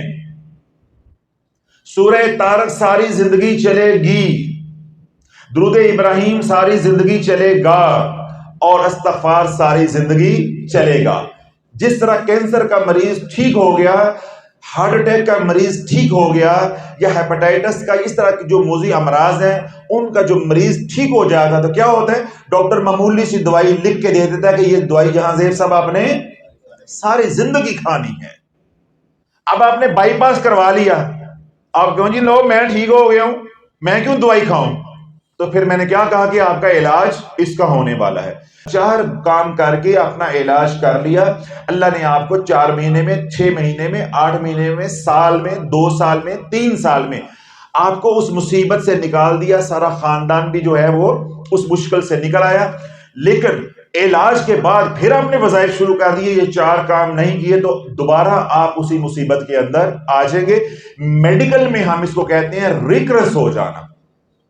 میڈیکل کی لینگویج میں یا ٹرمینالوجی میں ہم کیا کہیں گے؟ ریکرنس ہو جانا. یعنی آپ کو کینسر ہوا تو دوبارہ ہو گیا. جس طرح رسولی کا آپریشن آپ کرواتے ہیں، خواتین کو رسولیاں ہوتی ہیں یا مرد ہو، اس طرح کینسر ہے تو کیا ہوتا ہے، اس کی پروگنوسس ہوتی ہے، وہ کچھ عرصے کے بعد دوبارہ ہو جاتا ہے. کوئی 5 سال بعد، کوئی 10 سال بعد، کوئی 8 سال بعد وہ دوبارہ ہو جاتا ہے. تو بے نہیں رجت میں آپ نے لاپرواہی کی تو دوبارہ ہو جائے گی. تو 4 کام کرنے ہیں دوران علاج اور 4 کام ہی کرنے ہیں بعد از علاج. اور ان 4 کاموں کی حفاظت کے لیے صدقہ دیتے رہنا ہے. اگر صدقہ نہیں دیں گے سورہ طارق نہیں پڑھی جائے گی. پڑھی جائے گی وہ رحمت کی بجائے تباہی اور لے کر آئے گی. اور وہ حضرات جو کہتے ہیں ہمارے پاس صدقہ دینے کو کچھ نہیں ہے، ہمارے پاس صدقہ دینے کو کچھ نہیں ہے، بڑی بڑی فلمیں ہیں، یعنی یوٹیوب کا پیکج کرانے کے لیے پیسے ہیں، اور ننگے ہو کے کہتے ہیں سانو ساڈے گھر کھانو روٹی نہیں، تسی کہتے صدقہ روز دو. تو بھائی آپ سچے ہوں گے جب میں نے صدقہ بتایا ہے کہ ایک گٹھلی کھجور کی، اب مجھے بتاؤ کس کے گھر میں نہیں ہے؟ آپ گھر میں روٹی پکاتے ہیں، روٹی پوری دینے کا حوصلہ نہیں ہے، آدھی روٹی کسی مانگنے والے کو دے دو. بات غربت کی نہیں ہے، بات بے شرمی کی ہے، کنجوسی کی ہے. ڈاکٹروں کو گھر بیچ کے بھی علاج کروائیں گے، عاملین کے پاس جائیں. پہلے تو عامل میں نے بتایا کوئی علاج کر ہی نہیں سکتا رجت کا، یہ عامل کے بس کی بات ہی نہیں ہوتی. وہاں جائیں گے، وہاں اپنی عورتوں کی عزت بھی دیں گے، پیسہ بھی دیں گے، وقت بھی دیں گے، اور پھر بھی علاج ہونا ہے یا نہیں ہونا، شفا ہونی ہے یا نہیں ہونی. تو یہ جو خود گھر میں قرآن پڑھ رہے ہو، ہر وقت گھر میں نورانی ماحول ہے، گھر میں پریشانیاں دور ہو رہی ہیں، تیرا اللہ پہ اعتقاد اور یقین بن رہا ہے، تو تو اس اللہ کے نام پہ، وہ بھی اپنی ذات کے نفع کے لیے، گٹھلی دینے کو بھی تیار نہیں ہے. اور تیرے پاس 1000 روپے کا جو ہے وہ نیٹ کا پیکج کروانے کے لیے پیسہ ہے، یوٹیوب چلانے کے لیے یا سوشل میڈیا استعمال کرنے کے لیے. تو بہرحال وہ جو کہتے ہیں صحیح کہتے ہوں گے، بہرحال میرا دل تو نہیں مطمئن ہوا. اگر آپ کا ہوا ہے تو آپ مان سکتے ہیں. اگر واقعی اللہ نہ کرے کسی کے اوپر ایسے ہی حالات ہے کہ وہ ٹینٹ لگا کے بیٹھا ہوا ہے اور اس کے پاس گٹھلی بھی نہیں ہے، تو پھر بھائی اس کے ساتھ صلاۃ الحاجت کا اہتمام کرو، اللہ سے مانگو، صدقے کے نوافل پڑھو، اور اس کی بہتر سب یہی ہے کہ صلاۃ الحاجت کا اہتمام کرو، تاکہ جو اس جلالی عمل کے ساتھ بلائیں آنی ان بلاؤں سے بچے. 2 باتیں ہوگی. تیسری بات، جب بھی سورہ طارق پڑھنی ہے حصار کے بغیر نہیں پڑھنی. میں نے کتنی بار یہ بات سمجھا چکا ہوں کہ جب بھی جلالی عمل کریں گے تو حصار کے ساتھ کریں گے. یہ جو رجت ہوئی ہے حصار نہ ہونے کی وجہ سے تو رجت ہوئی ہے. اب میں آپ کو اپنی بات بتا دیتا ہوں یا اپنے بارے میں بتا دیتا ہوں، کیا آپ یاد کریں گے؟ دیکھیں، جو لوگ مجھے سنتے ہیں یا آپ حضرات یہاں تشریف لے کے آتے ہیں، آپ کے ذہن میں کبھی یہ سوال آتا ہوگا یا آتا ہے، اس سب بہت سے لوگ سوشل میڈیا پہ پوچھ رہے ہیں کہ حضرت صاحب آپ وہ بتائیں جو آپ پڑھتے ہیں. آپ کیا جیسا بتائیں جو آپ پڑھتے ہیں. یعنی ان کے دل میں یہ خواہش، ان کی محبت ہے نا، ان کے دل میں خواہش پیدا ہوتی ہے کہ حضرت صاحب وہ وظیفہ دے کڑاکے دار قسم کا جو انہوں نے خود پڑھا ہے تو یہاں تک پہنچ گئے ہیں، ہم پڑھیں گے تو ہم بھی پہنچے. سن لو، اگر جن دنوں میں مجھے آسانی ہو میں 10 گھنٹے اگر ذکر کروں، کتنے گھنٹے؟ 10، تو میں 8 گھنٹے حصار پہ لگاتا ہوں. ہم نے میرے سے پوچھ کے کیا کرنا ہے؟ اب آپ کے ذہن میں بات آئی تو سارا دن حصار ہی کرتے رہتے ہو. ہاں بھائی، میں یہی کرتا رہتا ہوں. یہی بات مرشد نے سکھائی ہے، یہی بات بڑوں نے سکھائی ہے. جو آپ کو نہیں آتی تھی اب نقصان کر بیٹھے. پڑھ آپ بھی وہی وظیفے رہے ہو، پڑھ میں بھی وہی رہا ہوں. اگر عام دنوں میں یعنی مصروفیت ہوتی، جس طرح آج کا دن ہے، جمعرات ہوتا ہے، اتوار ہوتا ہے، مجھے ٹائم بہت کم ملتا ہے. ابھی میں کلینک سے اٹھا ہوں، نہایا، ابھی آ کے ادھر تیار ہو کے ادھر آ گیا ہوں. اب ذرا رات ادھر گزر گئی، تو جو مصروفیت کے دن ہے یا میں باہر کی محافل میں جاؤں یا کوئی اور مصروفیت کا دن ہوتا ہے، تو الحمدللہ اللہ پاک اگر مجھے 4 گھنٹے ذکر کرنے کی توفیق دے تو اس میں نے 3.5 گھنٹے جو ہے وہ حصار پہ لگانے ہیں، یعنی حصار والے عمل کو مضبوط کرنے پہ لگانے، اور آدھا گھنٹہ دیگر جو اذکار ہیں اس پہ لگانا ہے. اللہ والو، اگر آپ کا حصار مضبوط ہے، آپ کے پاس کچھ بھی نہیں ہے، آپ کے پاس سب کچھ ہے. یہی تو روحانیت کا علم نہیں ہوتا. عاملین پھنستے ہیں، بڑے بڑے پیر، بڑے بڑے نام، کیا ہے؟ اب ان کی عمریں جب ڈھل رہی ہیں، وہ ایسی ایسی مصیبتوں کے اندر ہیں، اب انہوں نے ان کون کڈے جا کے، وہ اتنے کے مجبور ہیں کہ نہ وہ اپنا دکھ کسی کو بتا سکتے، نہ کسی معالج کے پاس جا سکتے ہیں. مریدوں کو پتا چلے گا وہ کیا کہیں گے، گھر والوں کو پتا چلے گا وہ کہیں گے لو پیر صاحب آپ علاج کروانے چل پڑے. تو ہمارے معاشرے میں یہ بڑا معیوب سمجھا جاتا ہے کہ اپنے سے چھوٹے کے پاس جانا. یہ تو اللہ کی عطا ہے، اللہ کسی بڑے کو یہ دے دے، کسی چھوٹے پہ یہ کرم جو ہے وہ کر دے. اب آپ یہ دیکھیں، میں آپ کو جو روحانیت میں حصار بتایا ہے اس کو مثالاً سمجھا دیتا ہوں تاکہ آپ کو سمجھ آ جائے. اگر میں 10 گھنٹے ذکر کرتا ہوں تو 8 گھنٹے حصار پہ کیوں لگاتا ہوں، میں آپ کو سمجھا دیتا ہوں. ہمارا یہ ملک ہے، ہم ترقی کرتے کرتے سنگاپور کے مقام پہ پہنچ جاتے ہیں. سمجھ آ گئی؟ یعنی بہت زیادہ ترقی کر جاتے ہیں. لیکن ہماری کویت کی طرح، جب ہم اسٹوڈنٹ تھے تو اس وقت کویت وار ہوئی تھی، گلف وار جس کو کہتے ہیں. اب دیکھیں کہ کویت کے اندر سب نعمتیں تھی، ترقی تھی، سڑکیں تھی، پلازے تھے، گاڑیاں تھی، ہر نعمت تھی، لیکن ان کا حصار نہیں تھا، ان کی فوج نہیں تھی، ان کا دفاع نہیں تھا. تو پھر حشر کیا ہوا تھا؟ عراق کا حشر کیا ہوا؟ افغانستان کا حشر کیا ہوا؟ مصر کا حشر کیا ہوا؟ الجزائر کا حشر کیا ہوا؟ مراکش کا حشر کیا ہوا؟ سوڈان کا حشر کیا ہوا؟ اور اب جو یہ ہمارے پیچھے لگے ہوئے ہیں وہ کیا کر رہے ہیں؟ وہ کیا کہتے ہیں؟ سندیں بند کر دو، سڑکیں بنانیاں بند کر دو. وہ کیا کہتے ہیں کہ ہمیں ایٹمی ہتھیار یا ایٹامک ایسڈز یا یہ جو پروگرام ہے اس کو بند کر دو، تاکہ ان کا حصار ٹوٹے گا تو پھر ہم اندر گھس جائیں گے. تو جس ملک کی جتنی بھی ترقی ہے، اکانومی کسی بھی مقام پہ ہے، لیکن اس کا حصار نہیں ہے، یعنی محکمہ دفاع جو ہے، ڈیفنس اس کا مضبوط نہیں، وہ کچھ بھی نہیں ہے. بالکل ہو بہو میں نے پچھلے بیان میں یہ بات سمجھائی تھی کہ جب تک آپ ظاہریت کو نہیں سمجھیں گے آپ روحانیت کو نہیں سمجھ سکتے. ہو بہو روحانیت کے دنیا میں ایسے ہے، آپ کو کھانے کو کچھ نہ ہو، جیسا شمالی کوریا ہے، وہ غریب سا ملک ہے، لیکن امریکہ بھی اس سے یرکد آئے. امریکہ بھی پتا ہے کہ یہ تو پہلے ہی مرے ہوئے ہیں، تو ان کو چھیڑا تو انہوں نے یوں کر دیا تو کام خراب ہو جانا بہت. اور اس کی جگہ پہ وہ ملک ہوتے جن کے میں نے نام لیے ہیں، تو کب سے وہ لقمہ اجل بن چکا ہوتا شمالی کوریا بھی. بین ہی روحانیت کی دنیا میں، عملیات کی دنیا میں آپ کا حصار اتنا مضبوط ہو، باقی کچھ بھی نہ ہو، باقی کچھ بھی نہ ہو، بس باقی آپ کا نماز روزہ ہو، تھوڑا وہ درود پاک پڑھ لیا، ایک تسبیح استغفار کی کر لی، قرآن پڑھ لیا، خلاص بہت ہے۔ حصار اتنا ہونا چاہیے کہ دن میں اگر آپ نے ایک نیکی بھی کی ہے تو کوئی اس نیکی کو چھین نہ سکے۔ آپ کا تقویٰ بڑھتا جائے گا، آپ کی نیکیاں بڑھتی جائیں گی۔ عوام الناس کا کیا ہوتا ہے کہ جب ان کی خوشی ملتی ہے 50 نفل، کوئی خوشی ملی داتا صاحب 4 دے گا، کوئی خوشی ملی اور کوئی نیکی کا کام کر لیا، تو گھر آ کے پھر وہ ناچ گانا کر لیا، یعنی ادھر کما گیا ہے، گھر آ کے برباد کر لیا۔ عوام میں اور اولیاء اللہ میں یہ فرق ہوتا ہے۔ ہم لوگ یہ سوچتے ہیں، یہ ہمارا یہ گمان ہوتا ہے کہ ولایت جو ہے وہ زیادہ عبادت سے ملتی ہے۔ نہیں اللہ والو، ولایت کا عبادت کے ساتھ ایک خاص تعلق نہیں ہے، ولایت کا تعلق گناہوں سے بچنے کے ساتھ ہے۔ عوام کیا کہتی ہے؟ او بڑا ہی نمازی ہے، بڑا ہی ذکر اذکار کرنے والا ہے، تسبیحاں کرنے والا ہے، راتوں کو اٹھ کے یوں کرنے والا ہے، فلاں کرنے والا ہے۔ بھائی وہ ٹھیک ہے، لیکن ولایت کا اس کے ساتھ کوئی خاص تعلق، یا ولایت کا اس کے ساتھ اوپر کوئی انحصار نہیں ہے۔ ولایت کا انحصار ہے تو گناہوں سے باز آ جا، تو گناہوں سے باز آ جا۔ اب میں اس کی قرآن سے بھی دلیل دے دیتا ہوں۔ رب کیا فرماتا ہے؟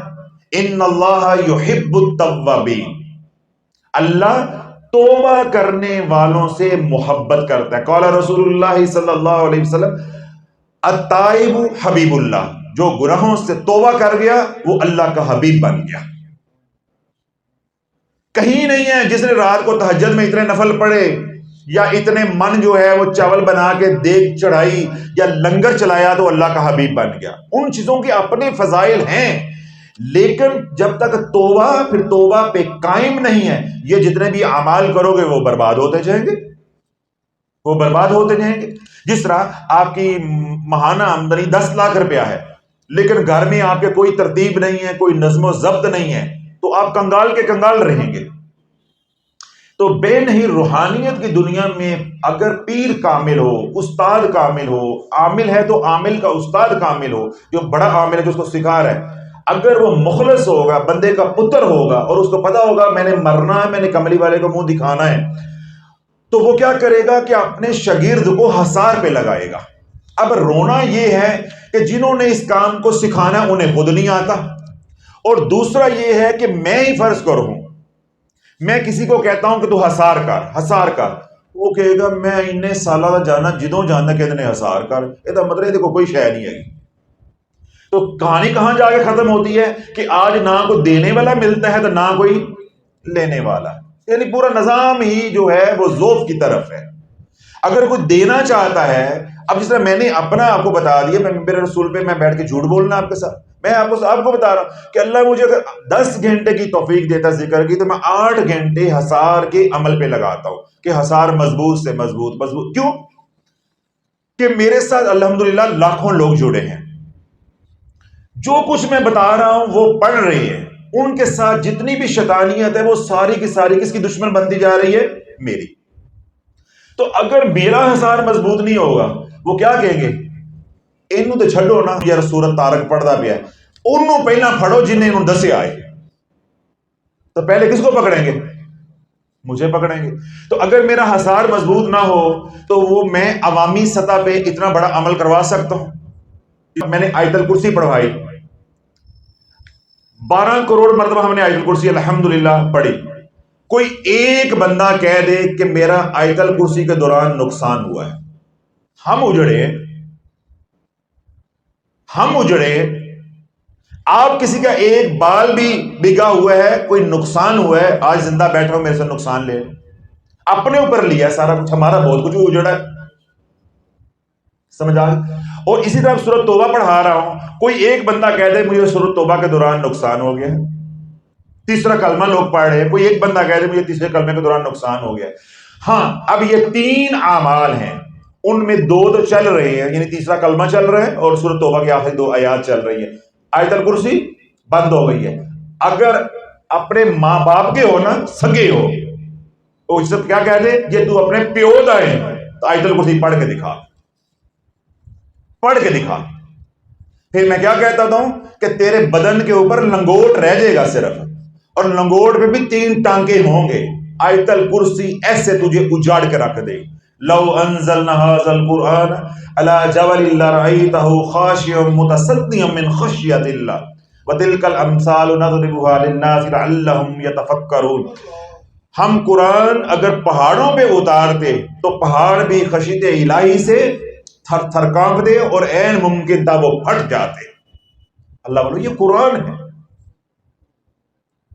جب تک پیچھے آپ کے مرشد، آپ کے ہادی کا ہاتھ نہیں ہوگا، حضور علیہ الصلوۃ والسلام کی خاص توجہ نہیں ہوگی، آپ اپنی ذات کے لیے نہیں کر سکتے، لاکھوں لوگوں کو لے کے آپ قافلہ بنا کے کیسے چل سکتے؟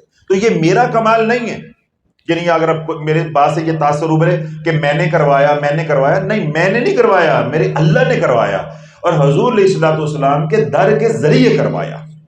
ان کی امت ہے، ان کو نفع ہوا۔ اب میں جو سمجھانا چاہ رہا ہوں وہ یہ کہ اب میں درمیان میں سے نکل گیا ہوں، آیت الکرسی کا عمل بند ہو گیا، اب کر کے دکھاؤ۔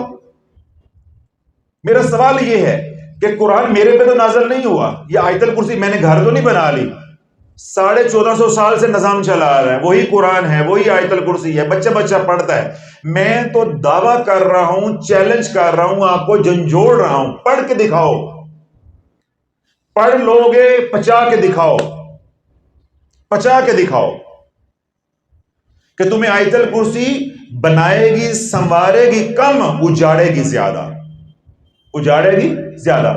اللہ والو، ہم تو 12 کروڑ کی بات کر رہے ہیں، جن لوگوں نے آیت الکرسی پڑھی ان دنوں میں وہ 1,000 معمولی لوگ ہیں وہ پڑھتے رہے، تبھی تو وہ مکمل ان کی ہوئی۔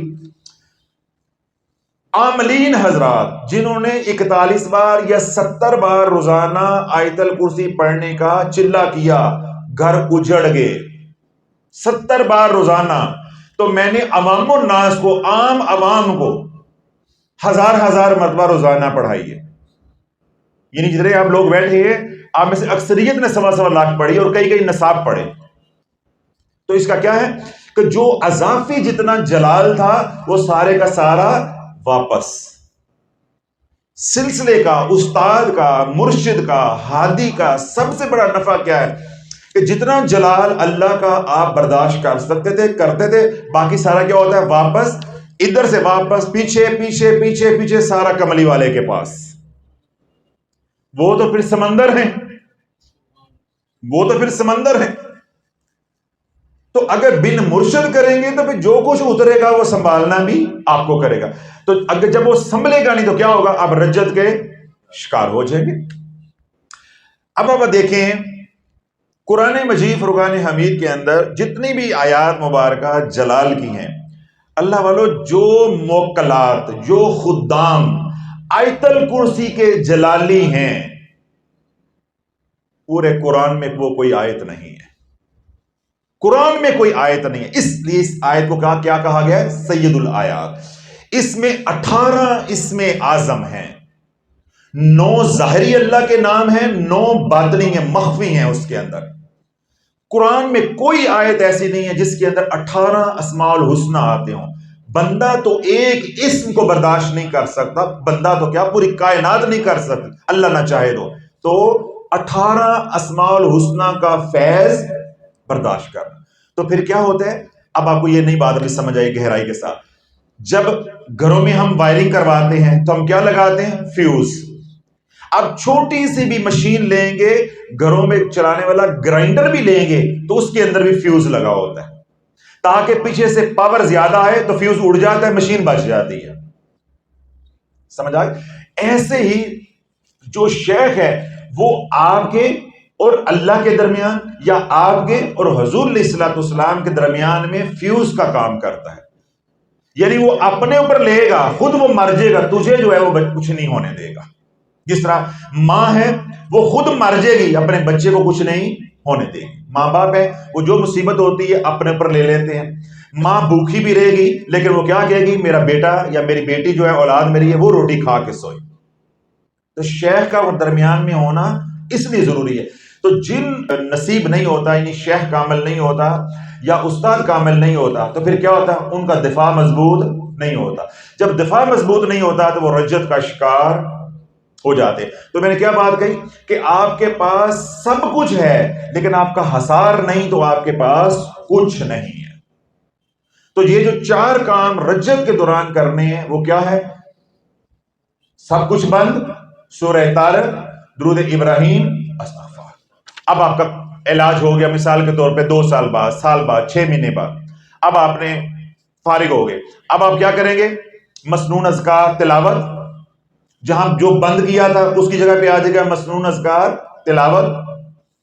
اور باقی جو 3 کام دوران علاج کر رہے تھے وہ ویسے کے ویسے ہی رہنے. سورۃ طارق بھی ساری زندگی چلے گی، درود ابراہیم بھی ساری زندگی چلے گا، استغفار بھی ساری زندگی چلے گا. اب سوال آتا ہے جہاں سے بات شروع ہوئی تھی کہ پیر صاحب یہ تو بڑا اوکھا کام ہے ساری زندگی 111 بار پڑھنا. اب اس کا جواب دے رہا ہوں. میں نے سورۃ طارق یا علاج، رجت کے علاج کے لیے مختلف ترتیبیں بتائی ہیں. میں نے یہ بھی کہا کہ 11 بار پڑھو صبح شام. میں نے یہ بھی کہا کہ 21 بار پڑھو صبح شام. میں نے یہ بھی کہا کہ 41 بار پڑھو صبح شام. میں نے یہ بھی کہا کہ 70 بار پڑھو صبح شام. میں نے یہ بھی کہا کہ 90 بار پڑھو صبح شام. میں نے یہ بھی کہا کہ 111 بار پڑھو. پھر میں نے یہ بھی کہا کہ 111 بار صبح شام پڑھو. یعنی 7 طریقے میں نے بتائے ہیں اب تک. اب یہ 7 طریقے اس لیے بتائے ہیں کہ جو بندہ میرے پاس آیا، میں نے اس کی بات سن لی، مجھے معلوم ہو گیا کہ اس کا دکھ اس لیول کا ہے یا اس کا مسئلہ اس نوعیت کا ہے، اس کو تو میں نے خود تجویز کر دیا. تو جو لوگ میڈیا پہ سن رہے ہیں ہمیں کیا پتا ان کی تکلیف کس درجے کی ہے. تو یہ فیصلہ آپ نے کرنا ہے. اگر آپ کے گھریلو حالات معمولی سے خراب ہیں، بس لڑائی جھگڑا ہوتا ہے، بے برکتی ہے، میاں بیوی میں کھٹ پٹ رہتی ہے، گھر میں کاکروچ زیادہ نکلتے ہیں جیسا میں نے کہا تھا، یا اور میں نے نشانیاں بتائی تھی کہ چھپکلیاں بہت زیادہ ہیں، خواب برے اور گندے خواب، ڈرونے خواب آتے ہیں، اس طرح کے مسائل آپ کے ساتھ ہیں، تو آپ کے لیے صرف 11 مرتبہ سورہ طارق صبح اور 11 مرتبہ سورہ طارق شام کو بہت زیادہ ہے. جس کو کہتے ہیں نا مور دین اینف، آپ کے لیے بہت ہے. ٹھیک ہو گیا؟ اب فرض کیا اب آپ نے اپنے اندر جھانکنا ہے، کیونکہ میں تو آپ کے ساتھ نہیں ہوں نا. اب آپ اپنے اندر دیکھیں کہ میرے مسائل اس سے زیادہ خراب ہیں یا میں وظیفے پیچھے کم چوک کر رکھے 18 سال. تو 18 سال، 15 سال، 10 سال کے وظیفے 11 مرتبہ سے ڈیلیٹ نہیں ہوں گے. تو یہ فیصلے آپ نے کرنے ہیں خود، اس کو استعمال کرنا ہے. نہیں کرو گے تو کور میں اس کو بھی کیڑوں نے کھا جانا ہے، یہ بچنا نہیں ہے. یہ جو بچا کے آپ نے رکھا ہوا ہے کہ بھائی اس کو استعمال نہیں کرنا، اس کو استعمال کرو. جیسے سارا بدن کیڑوں نے کھا جانا ہے، یہ بھی کیڑے ہی کھانے ہیں. اس کو استعمال کرو، اس سے نفع اٹھاؤ. ہو سکتا ہے کہ نفع اتنا اٹھا جاؤ کہ تمہارا کفن بھی میلا نہ ہو. اگر سمجھ آ جائے پھر کیڑے نہیں کھاتے، پھر کفن کو مٹی نہیں کھا دے، کیڑے تمہیں ہمارے بدن کو کیسے کھا جائیں گے. جب یہ استعمال نہیں کرو گے نا تو جب بدن سارا کیڑے کھا جائیں گے تو یہ پیجا بھی جو ہے نا یہ کیڑوں نہیں کھانا ہے.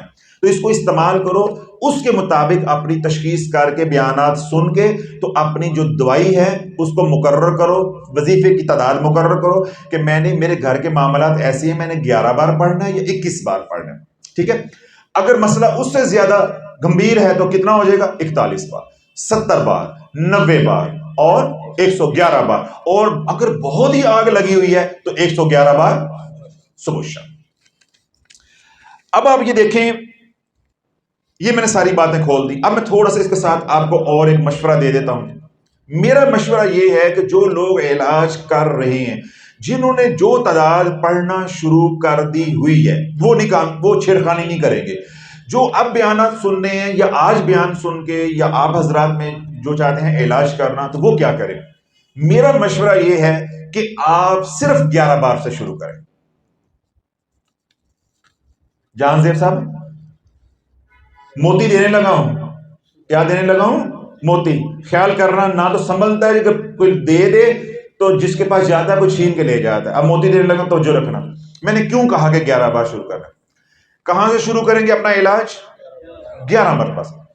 ایک ہفتہ 11 مرتبہ پڑھیں اور اپنے حالات پہ توجہ کریں. کیا ہے؟ بہتری آئی ہے؟ کچھ تھوڑی بہت بہتری آئی ہے؟ اگلے ہفتے میں 21 بار کر دیں. اگلے ہفتے میں 21 بار. پھر حالات پہ نظر ڈالیں ہفتے کے بعد کہ کچھ معاملات بہتر ہوئے ہیں، اس سے اگلے ہفتے میں 41 بار کر دیں. اب یہاں سے بات روک کے دوبارہ پیچھے آئیں. یہ میں نے آپ کو ٹرک کیوں سکھایا ہے کہ ساری زندگی کھپائی ہے، ساری زندگی کھپائی ہے۔ آپ نے 11 مرتبہ سے جب شروع کیا، جب آپ کا نظام جنات کے ساتھ ٹکرایا اور آپ نے اتنی طاقت کے ساتھ، خلوص کے ساتھ، محبت کے ساتھ، اخلاص کے ساتھ پڑھا، انہوں نے اپنی پہ گئی، تو تمہیں کیا ضرورت پڑی ہوئی اپنے ہاتھ جلانے کی؟ جب تمہارا کام 11 مرتبہ میں اللہ نے بنا دیا تو تمہیں کیا ضرورت پڑی 111 تک جانے کی؟ ایک بات۔ دوسرا اس کے اندر جو ٹرک ہے، جو راز ہے، جو میں نے کہا تو میں آپ کو موتی دے رہا ہوں، وہ یہ، جب آپ 11 بار پڑھو گے، آپ کے پاس پیچھے اسلحہ پڑا ہوا ہے، ڈپو بھرا ہوا ہے 111 مرتبہ تک کا، آپ کو ہلا شیری ہوگی، انرجی ہوگی آپ کے اندر کہ آؤ، اگر تمہارے پیچھے ابلیس ہے تو میرے پیچھے کملی والا ہے، آؤ اب شیر ہو کے میدان میں لڑو گے۔ تو اگر آپ نے 111 پڑھا، وہ سامنے آ گئے تو پھر کتنے چھپو گے؟ اب آپ کے اندر ہمت نہیں ہے۔ آج کے دور میں 111 مرتبہ سورہ طارق صبح، 111 مرتبہ سورہ طارق شام کو پچائی نہیں جا سکتی۔ وہ بندہ پڑھنے والا بھی پاگل ہو سکتا ہے، اس کے دماغ میں خشکی ہو جائے گی۔ یہ سورہ جلالی ہے۔ تو ہم نے اگر آغاز ہی پیر چک دے 7واں گیر، تو اللہ بولو یہ لڑنے کا طریقہ نہیں ہوتا۔ آپ ریس کو دیکھو، میں کتنی بار دیکھیں، بار بار آپ کو ادھر لے کر آتا ہوں کہ ظاہریت کو سمجھو۔ آپ ریس میں ہوتا ہے، ریس کا اصول کیا ہوتا ہے کہ پہلے 2 چکروں کے اندر آہستہ آہستہ، تیسرے میں اور سپیڈ، چوتھے میں اور، تو 7ویں چکر تک کم چک کے رکھو، جتنی انرجی ہے ساری لگا دو، ڈو اینڈ ڈائی۔ پھر اللہ جس کو فتح دے، آپ دوسرے نمبر پہ آئیں یا ہار جائیں یا پہلے نمبر پہ آئیں۔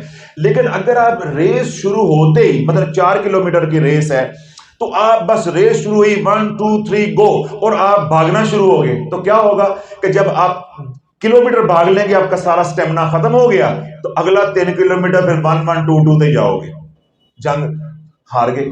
اگر ہم نے 111 مرتبہ کر کے پوری شیطانیت کو للکار دیا کہ اتنا بڑا عامل کون آ گیا، انہوں نے کیا کر دیا؟ فوجیں لگا دی، اپنی فوجیں لگا دی، بات ان کے ہاں اوپر تک، بڑوں تک چلی گئی، جنگ آپ نے لے لی اتنی بڑی۔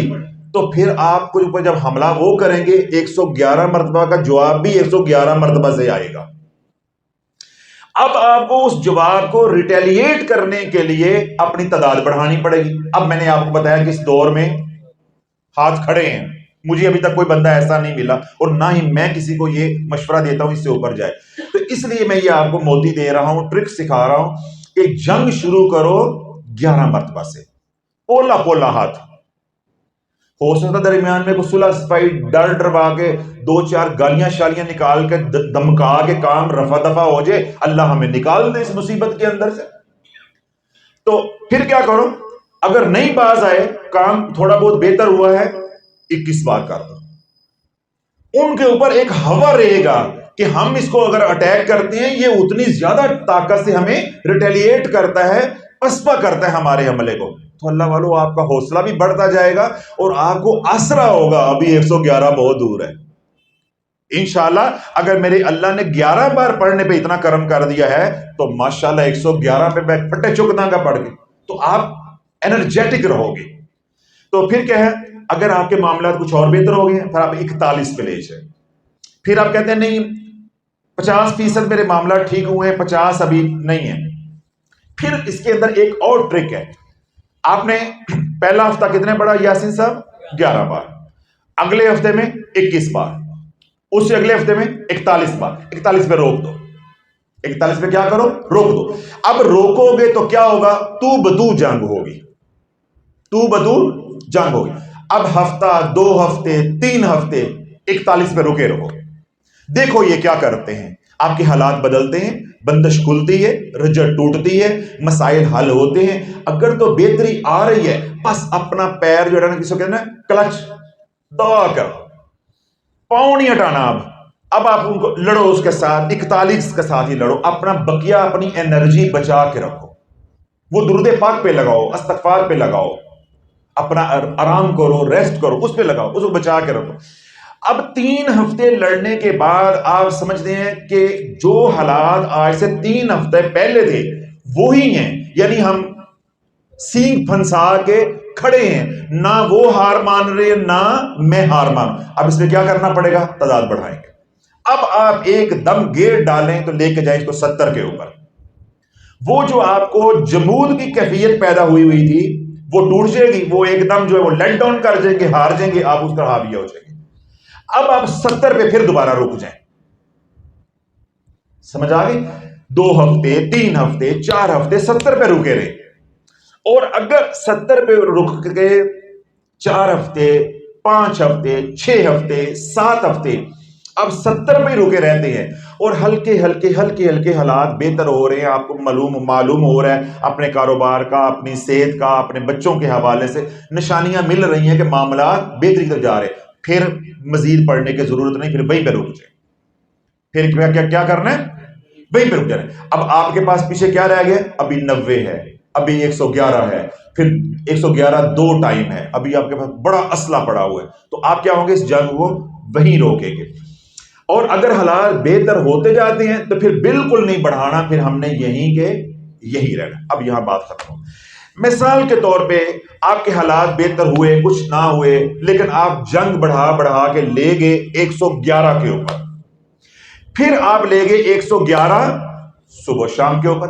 اب میں نے آپ کو کھل کے بتا دیا اس دور میں 222 سے اوپر پڑھنے والا بندہ نہیں ہے اور نہ پڑھنی چاہیے. یہ بھی میں بار بار کہہ رہا ہوں، نہ پڑھنی چاہیے. دیکھیں میں اس لیے بات روک رہا ہوں، اگر میں کسی کو خود پڑھوا رہا ہوں میرے سامنے ہو تو میں اس کو 1000 مرتبہ روزانہ بھی پڑھوا سکتا ہوں.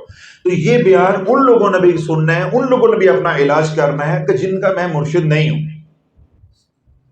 سمجھ آئی بات؟ جن کے گلے میں پٹا نہیں ہے، تو جس کے گلے میں پٹا نہ ہو تو وہ تو بے وقت ہوتا ہے، شیاطین تو اچک لیتے ہیں اس کو فوراً. تو اس لیے میں روک رہا ہوں. تو اب ہم فرض کیا کوئی بندہ سن کے علاج اپنا کرتا ہے، وہ 11 21 41 70 90 اور 111، پھر 111 صبح شام، یعنی آخری بم بھی اس نے چلا دیا ہے. اب وہ وہاں جا کر رک گیا اور اللہ نے اس کو شفا دے دی، یعنی اس کے معاملہ بہتر ہو گیا.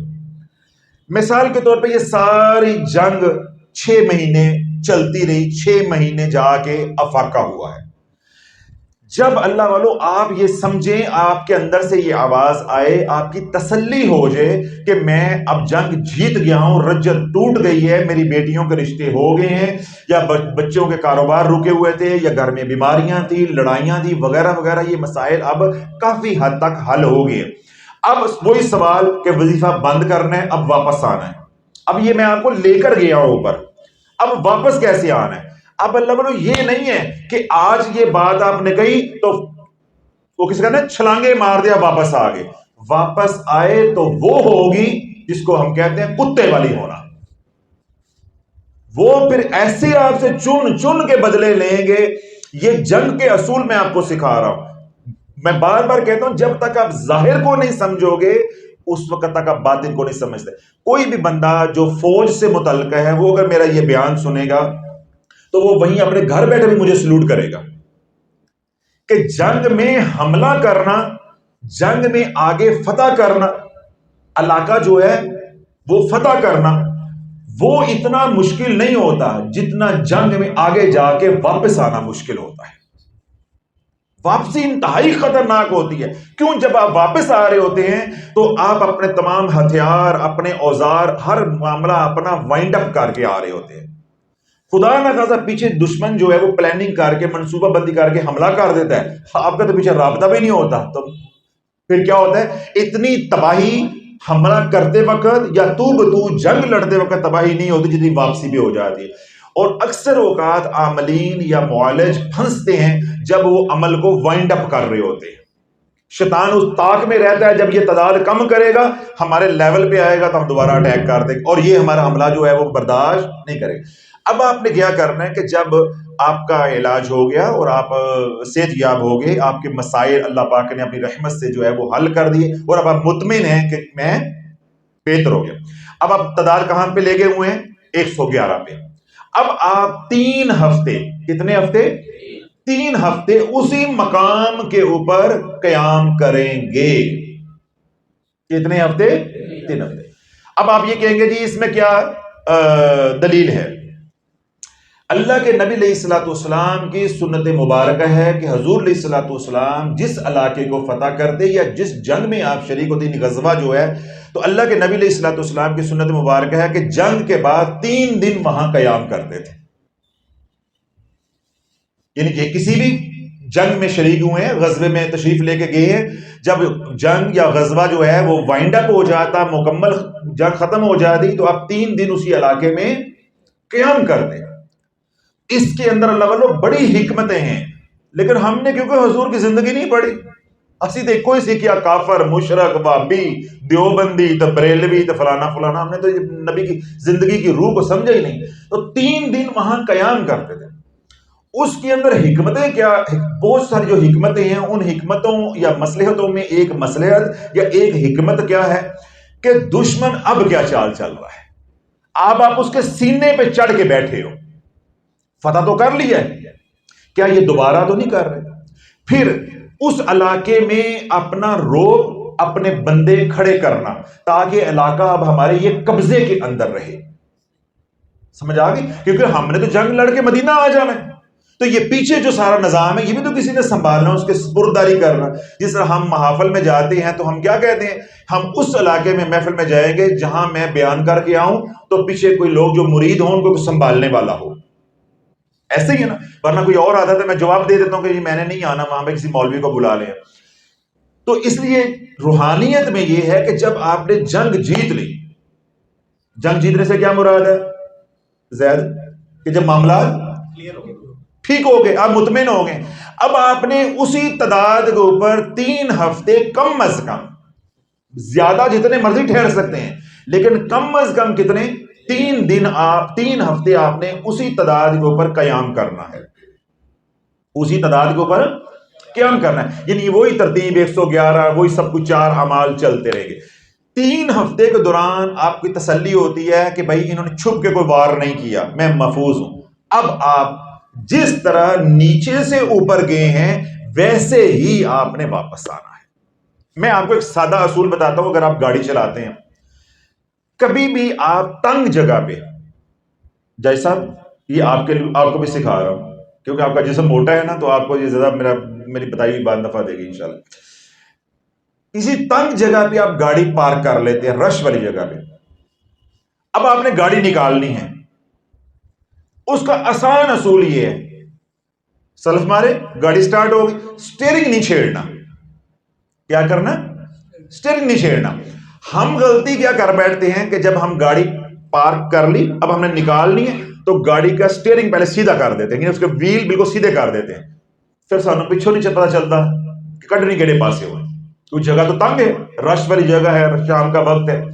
تو اس کا اصول یہ ہوتا ہے کہ جن ٹیڑھے ویلوں کے اوپر جس طرح کٹ کر کے آپ نے گاڑی کو یوں لا کر پار کیا تھا، اسی پہ گاڑی کھڑی چھوڑ کے اس کے ویل سیدھے نہیں کریں، یعنی سٹیئرنگ گھما کے جب گاڑی کا سوئچ آف کیا نہیں کرنے، اس کو چھیڑنا نہیں۔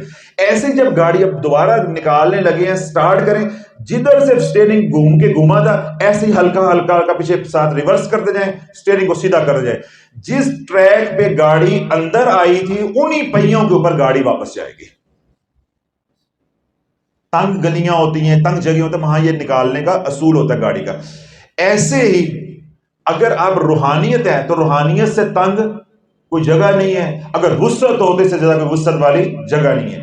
تو اس میں کیا ہے کہ جیسے آپ اوپر گئے ہیں ایسے ہی آپ نے نیچے آنا ہے۔ یہ نہیں آپ نے کرنا کہ آج 111 تے جناب ہی جنگ جیت گئے ہیں تے خیرات کر دیتی ہے تو ہون صرف 11۔ تو جو لوگ سننے والے ہیں سوشل میڈیا پہ وہ اسی امید میں بیٹھے ہوئے ہیں حضرت صاحب کی طرف سے خوشخبری آنے والی ہے، بس علاج مکمل، صرف اونلی 11 ٹائمز 11۔ اب آپ نے کیا کرنا ہے؟ مثال کے طور پہ ہم جنگ کو کس درجے پہ لے گئے ہوئے ہیں؟ 111 پہ۔ تو ہم کیا کریں گے؟ 111 صبح شام ہے، اب ہم صبح کی بند کر دیں گے یا شام کی بند کر دیں گے، صرف 111۔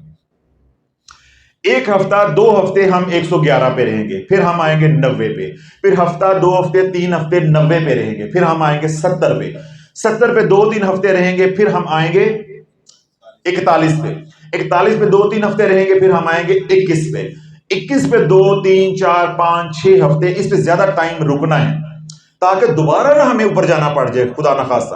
تو اس پہ زیادہ ٹائم رکے رہے، مہینہ 2 مہینے رکے رہے. اس کے بعد اگر آپ کہتے ہیں نہیں اب خیر ہے تو پھر آپ 11 پہ آ جائیں گے. کہ 11 مرتبہ ساری زندگی پڑھنا ہے صبح و شام. جب تک 11 مرتبہ صبح و شام نہیں پڑھیں گے، اس جنگ کے دوران اللہ والو رجت کو توڑنے کے دوران 1 نہیں 2 نہیں 3 نہیں 1000 نہیں لاکھ نہیں کروڑ نہیں کروڑوں جنات آپ کے ہاتھوں سے مریں گے. جیسا آنکھیں کھلی ہیں تسی ایک قتل تے پھانسی لا دیں دے. ہم کروڑوں کی بات کر رہے ہیں کہ اس رجت کو توڑنے کے دوران سورہ طارق کی 2 دھاری تلوار کے ساتھ ایک جن نہیں آپ کے ہاتھ سے مرے گا، ایک کافر آپ کے ہاتھ سے نہیں مرے گا، ایک شیطان آپ کے ہاتھ سے نہیں مرے گا. اللہ جب آپ کو فتح مبین عطا فرمائے گا، لاکھوں نہیں کروڑوں جنات آپ کے ہاتھ سے مریں گے. پھر یہ رستے کھلیں گے عزت کے، وقار کے، کاروبار کے، صحت کے. یہ رستے کھلیں گے جو ہمارے غلط وظائف سے انہوں نے بند کر دیے، جو اللہ نے ان کو طاقت دی تھی، تصرف دیا تھا، آپ کے اوپر آزمائش تھی. تو اب آپ تھوڑا سا تصور کریں جو ہمیں جس نقطے پہ آپ کو لے کر آیا ہوں. جنہ دے تسی کروڑا مارے نے، جہاں سے صاحب پریشان ہو گئے، زیادہ پریشان ہو گیا نا، یہ تو کام بہت خراب ہو گیا.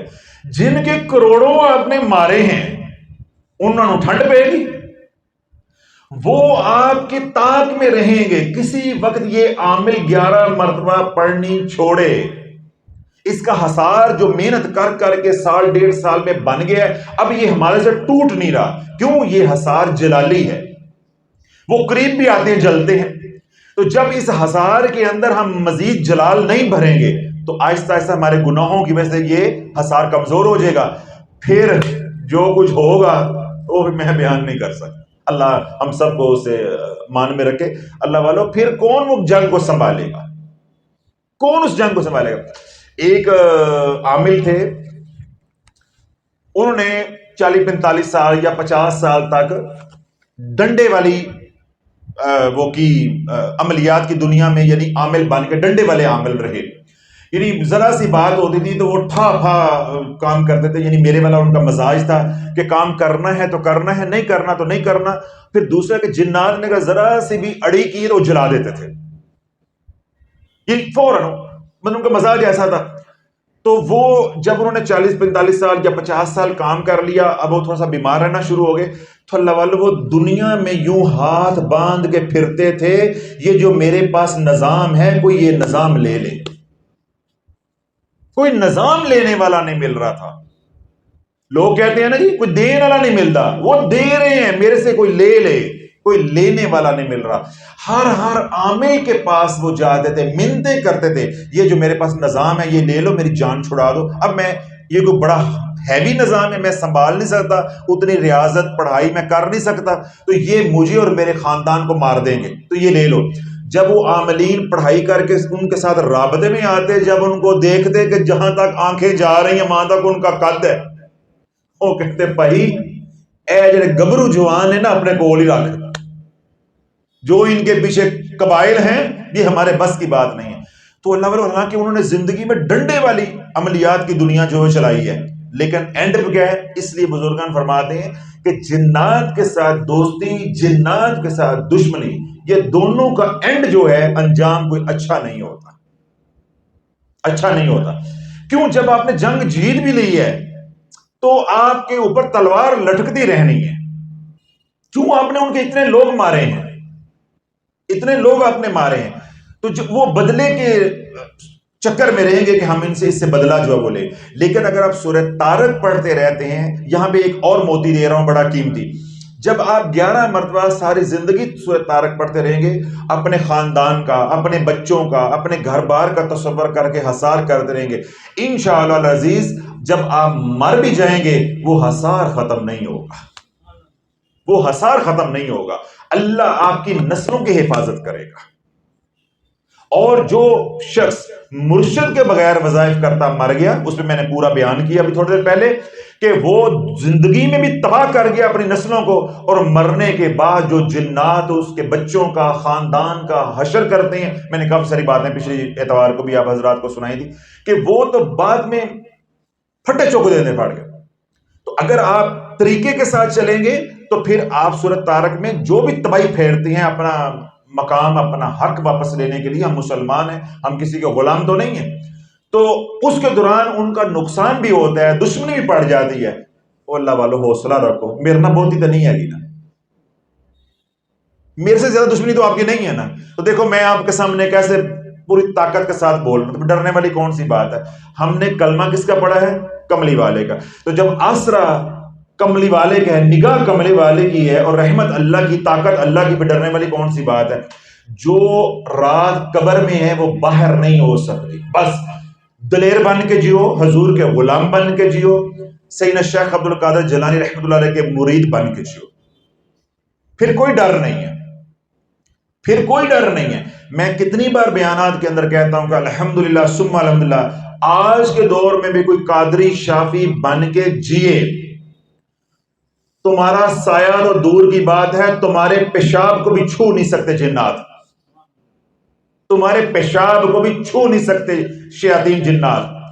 اب آپ کے ذہن میں اشکال آ سکتا ہے کہ پیشاب تو ناپاک ہوتا ہے تو شیاطین پاک ہوتے ہیں؟ اللہ والو جو مومن ہے، جو مومن ہے، جو قادری ہے، جس نے گناہوں سے توبہ کر کے پیر پکڑا ہے، گناہوں سے تائب ہوا ہے، اس کے پیشاب کے اندر اتنی نجاست نہیں ہے جتنی شرک کی نجاست ہے۔ سمجھ آگئی؟ مومن کا پیشاب اتنا نجس نہیں ہے جتنا کفر جو ہے وہ نجس ہے، یا شرک جو ہے وہ نجس ہے۔ جس طرح طہارت کی اقسام ہے، ایسے نجاست کی بھی اقسام ہے۔ تو تمہارے جو اگر قادری شافی بن کے جیتے ہو، حضور علیہ الصلوۃ والسلام کے غلام بن کے جیتے ہو، تو وہ جو نجاست ہے وہ تمہارے پیشاب کی نجاست کے بھی قریب نہیں آ سکتے کہ یہ پیشاب بھی مومن کا ہے، حالانکہ وہ نجس ہے۔ تمہارے پیشاب سے بھی ڈریں گے، جہاں تم قدم رکھو گے ان قدموں سے بھی ڈریں گے، کیوں؟ جس جگہ پہ تم گزرو گے وہاں انوار و تجلیات ہوں گے، وہاں انوار و تجلیات۔ لیکن شرط کیا ہے؟ گناہوں سے توبہ کر کے حضور کے غلام بن کے زندگی گزارو اور اللہ پہ بھروسہ رکھو۔ جو علاج آپ نے کر لیا، کوئی ڈرنے کی بات نہیں کہ اب اس کے بعد کیا ہوگا۔ اگر اللہ نے اس زندگی میں تمہاری حفاظت فرمائی ہے تو جو تمہاری نسلیں ہیں ان کا اللہ بھی وہی ہے، اللہ ان کی حفاظت فرمائے گا۔ اللہ پہ بھروسہ اور تقویٰ رکھو۔ جو ہم حفظ ما تقدم اسباب کے درجے میں کر سکتے ہیں، جو مجھے آتا تھا وہ میں نے آپ حضرات کو سمجھا دیا۔ جب ساری زندگی حسار کرتے رہو گے تو کیا ہوگا؟ حسار اتنا مضبوط ہو جائے گا کہ بعد میں آنے والی نسلوں کو تنگ نہیں کریں گے۔ اب اس میں کوئی اشکال، کوئی بات رہ گئی؟ اب آپ کو یہ بات بھی معلوم ہو گئی کہ علاج کرنا کیسے ہے، پھر علاج مکمل کر کے ٹھہرنا کتنا وقت ہے، پھر واپسی ہماری کیسے ہوگی، اور یہ بات بھی معلوم ہو گئی کہ علاج کے دوران بھی ہم نے 4 کام کرنے ہیں، تمام وظائف بند، سورہ طارق، سورہ درود ابراہیم اور استغفار، اور علاج کے بعد بھی ہم نے 4 کام کرنے ہیں۔ جو بند تھا اس کی جگہ پہ کیا آ جائے گا؟ مسنون اذکار، قرآن کی تلاوت وغیرہ وغیرہ، اور بقیہ 3 کام وہی رہیں گے، یعنی سورہ طارق کم از کم تعداد یعنی 11 پہ آ جائے گی، درود ابراہیم سارا دن پڑھو، کثرت کے ساتھ پڑھو، استغفار کثرت کا۔ اب جب یہ علاج کر رہے ہوں تو دوران علاج ان 4 کاموں اور اپنے جان مال کی حفاظت کے لیے کیا کرنا ہے؟ صدقہ۔ اسی طرح جب علاج مکمل ہو جائے تو پھر بھی کیا کرنا ہے؟ صدقہ، خیرات کرنی ہے شکرانے کے لیے اور حفاظت کے لیے بھی۔ تو انشاءاللہ العزیز اللہ رب العزت جو ہے وہ آپ کو رجس سے انشاءاللہ العزیز ایسے نکالے گا جیسے آٹے میں سے بال یا مکھن میں سے بال نکالتے ہیں۔ ساری باتیں مکمل ہوگی، اور آخری بات تھوڑی سی پریشانی کی ہے، وہ میں ذرا سینسر کر کے رکھی ہے، سن لو ذرا۔ میں نے یہ بات کہی کہ رجت کے علاج کے اوپر عمومی طور پہ کتنا وقت لگ جاتا ہے؟ 3 سال۔ میں نے پھر ساتھ یہ بات بھی کہی کہ میری بات حرف آخر نہیں، اللہ آپ کو کل نکال دے، ہفتے بعد نکال دے، 2 ہفتے بعد نکال دے۔ اب یہ میری اس بات کو پکڑ کے مایوس نہیں ہونا کہ یہ 3 سال کا علاج ہے۔ اپنے کرتوتوں پہ پشیمان ہونا ہے، اپنے گناہوں پہ نادم ہونا ہے، اللہ کو منانا ہے، صلاۃ الحاجت کا اہتمام کرنا ہے۔ اللہ مہینے میں نکال دے، 2 میں نکال دے، ہو سکتا ہے آپ کا 21 بار پڑھنے سے کام بن جائے، آپ کو 111 پہ جانا ہی نہ پڑے۔ دیکھیں نا، جتنی جنگ آگے لے کے جائیں گے واپسی بھی اتنا وقت لگے گا۔ تو اگر ہمیں کوئی کھانے پینے کی چیز جو ہے خانقاہ کے گیٹ سے ہی مل جائے تو ہمیں 6 نمبر جانے کی کیا ضرورت پڑی ہے؟ سمجھ آئی بات؟ تو یہ ساری باتیں ہوتی ہیں مقدروں کے اوپر، اللہ کی رحمت پہ ان کا انحصار ہوتا ہے، ان کے لیے کوئی اصول و ضوابط نہیں ہوتے۔ لیکن عمومی طور پہ میں نے جو بات کہی ہے، جو میرا مشاہدہ یا میرا تجربہ ہے، وہ کیا ہے کہ جو رجت کا علاج کرنے والے مریض ہیں وہ باز نہیں آتے۔ جو میں نے باتیں کہی ہیں وہ مانیں گے نہیں، ان کو شیطان ماننے نہیں دے گا۔ وہ کیا کریں گے؟ ہلکا ہلکا تڑکا لگاتے رکھے، ہلکا ہلکا تیسرا کلمہ ایک تسبیح کر لینے تو مزہ آتا ہے، بڑا سرور آتا ہے، پڑھن والا ہے، ثواب بڑا ہوتا ہے، وہ ہلکا ہلکا کام چلتا رہے گا۔ پھر وہ 4 دن پڑھیں گے، وہ تڑکا ختم ہو جائے گا، وہ مزہ ختم ہو جائے گا، پھر کیا کہیں گے؟ وہ کوئی نیا میرا بیان آ جائے گا، وہ کہیں گے ہاں حضرت صاحب نے کیا سی یا درود تنجینا نال پڑھ لو، درود ہی ہے گا، چلو نال شروع کر لیں، میں درود ابراہیم کہہ رہا ہوں، وہ درود تنجینا پہ چلے گے۔ حضرت صاحب وہ میں کبھی کبھی نا درود تاج پڑھتی ہوتی ہوں، وہ پڑھ لوں، چلو اچھا چلو میں نے حضرت سارا کچھ بند کر دیا، میں جمعے کے جمعے سورہ کہف پڑھتی ہوں، وہ پڑھ لیا کروں۔ اچھا حضرت صاحب میں صبح فجر کے بعد سورہ مزمل پڑھتی ہوں، سورہ یاسین پڑھتی ہوں، شام کو سورہ واقعہ پڑھتی ہوں، ایسے پڑھ سکتی ہے تو قرآن ہے نا۔ مطلب ایسے میں کہتا ہوں کتھے جاواں تے منجی کتھے ڈاواں، بندے کا دماغ جو ہے نا پاگل ہو جاتا ہے۔ بھائی میں نے کہا ہے 4 کام کرنے ہیں، سب کچھ بند، یہ علاج ہے، یہ فقہ کا مسئلہ نہیں ہے، شریعت کا مسئلہ نہیں ہے، یہ علاج ہے، علاج کو علاج سمجھو۔ اب گوشت کھانا حلال ہے، جب آپ بیمار ہو جاتے ہیں ڈاکٹر آپ کو کیا کہتا ہے؟ گوشت نہیں کھانا، کھچڑی کھانی ہے، تو ڈاکٹر کا گریبان کیوں نہیں پکڑتے؟ ہمارا تو آپ فوراً پکڑ لیں گے، یہ کافر ہے، یہ دیکھو لوگوں کو اللہ کے دین سے دور کر رہے ہیں۔ جس طرح کئی جو ہیں وہ درم اور ریال کھا کھا کے اتنے پاگل ہوئے ہیں، ان کو ایک بات پہ یہ اعتراض ہوتا ہے، تم کون ہوتے ہو؟ تمہاری کیا اوقات ہے وظائف کی اجازت دینے کی، اللہ اس کے رسول کے ذکر کی اجازت دینے کی؟ تو میں کہتا ہوں اللہ نہ کرے، لیکن جو میرے بہن بھائی، بچے، بڑے بزرگ رجت میں پھنسے ہوئے ہیں اور میرے بیانات سن سن کے اب دیواروں کو ٹکرے مارتے ہیں، اللہ ان کی بیماریاں اتار کے تیرے پہ ڈال دے، پھر تجھے اللہ میرے پاس یہاں لے کر آئے، پھر تو میرے آمنے سامنے ہو، پھر میں تجھے پوچھوں کہ اجازت کیا ہوتی ہے، پھر میں تجھے پوچھوں کہ اجازت کیا ہوتی ہے۔ بھائی میں علاج کر رہا ہوں تو علاج کی اجازت کون دے گا؟ معالج۔ تو تلاوت قرآن کی ہو تو اللہ کا حکم ہے، میں کون ہوتا ہوں تلاوت کم کرو زیادہ کرو؟ تم جانے، تمہارا رب جانے، ہم تو علاج کی بات کر رہے ہیں۔ تو دیکھیں اللہ والو، جب حرام انسان کھاتا ہے یا گمراہ ہو جاتا ہے تو کیا ہوتا ہے؟ ختم اللہ علی قلوبہم وعلی سمعہم وعلی ابصارہم، اللہ مہر جباریت لگا دیتا ہے۔ اتنی معمولی سی بات بھی سمجھ نہیں آتی، تو کون ہوتا ہے وظیفوں کی اجازت دینے والا؟ تو کون مولوی ہوتا ہے وظیفوں کی اجازت دینے والا؟ بھائی میں وظیفوں کی اجازت، اب لفظ بھی بول رہا ہے، تو کون ہوتا ہے وظیفوں کی اجازت دینے والا؟ لفظ بھی بول رہا ہے، اسے یہی نہیں پتا چلا میں کیا بول رہا۔ یا تو وہ یہ کہنا بھائی تو کون ہوتا ہے نماز بند کرنے والا، قرآن کی تلاوت بند کرنے والا، درود پاک سے روکنے والا، وغیرہ وغیرہ۔ چلو وہ تو بات ہوئی۔ بھائی یہاں جب اللہ کی مخلوق آپ علاج کریں گے تو جو اللہ نے آپ کو علم دیا ہے آپ اس کے اوپر پابندیاں لگائیں گے، اور وہ پابندیاں کیا ہوتی ہیں؟ وقتی۔ جس طرح بدنی علاج میں ڈاکٹر سارا کچھ بند کر دیتا ہے، جب بخار ہوتا ہے، جب آپ کا بخار یا بیماری ختم ہو جاتی ہے تو مریض ہمارے سے پوچھتا ہے تو کیا ہے؟ ہم کیا کہتے ہیں؟ سب کچھ کھاؤ، سب کچھ کھاؤ۔ آج ایک مریض تھا، میں نے اس کو کہا بھی سادے چاول نہیں آپ نے لینا، دودھ نہیں لینا، میں نے 4-5 چیزیں ان کی وہ بند کی، میں نے کہا آپ نے اس سے جو نا گریز کرنا ہے، تو وہ پریشان ہو گئے۔ میں نے کہا چوئی صاحب پریشان ہونے کی ضرورت نہیں ہے، تھوڑے دن کے بعد اللہ کرے یہ سارا کھل جائے گا، اور اس کے کھلنے کی نشانی ہوگی خود بھی کھانا ہمیں بھی کھلانا۔ یہ ہمیشہ کے لیے بات نہیں ہے، ہم نے آپریٹ کرنا ہے تو آپ کی پس نہیں ختم ہو رہی تو اینٹی بایوٹک افیکٹو نہیں ہو رہی، آپ یہ چیزیں جو ہے بند کریں تاکہ میڈیسن افیکٹو ہو، اس کا رزلٹ ہمیں ملے، تو آپ نے باہر جانا واپس میں پھر آپریٹ کر سکوں۔ تو اللہ بلو اسی طرح ہم روحانی جو معالج ہے وہ پابندی لگاتا ہے علاج کے لیے، تو علاج کرنا گناہ ہے یا ثواب ہے؟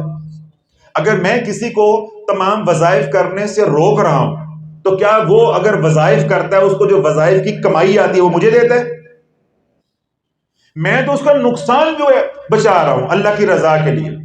اگر وہ وظائف پڑھتا ہے تو میرے سر پہ کیا بوجھ ہے یا مجھے کیا سر درد ہے. اگر وہ وظائف نہیں پڑھتا تو مجھے کیا سر درد ہے. اگر میں روک رہا ہوں تو کس لیے روک رہا ہوں علی مسعود سر؟ کہ اس کا نقصان نہ ہو جائے.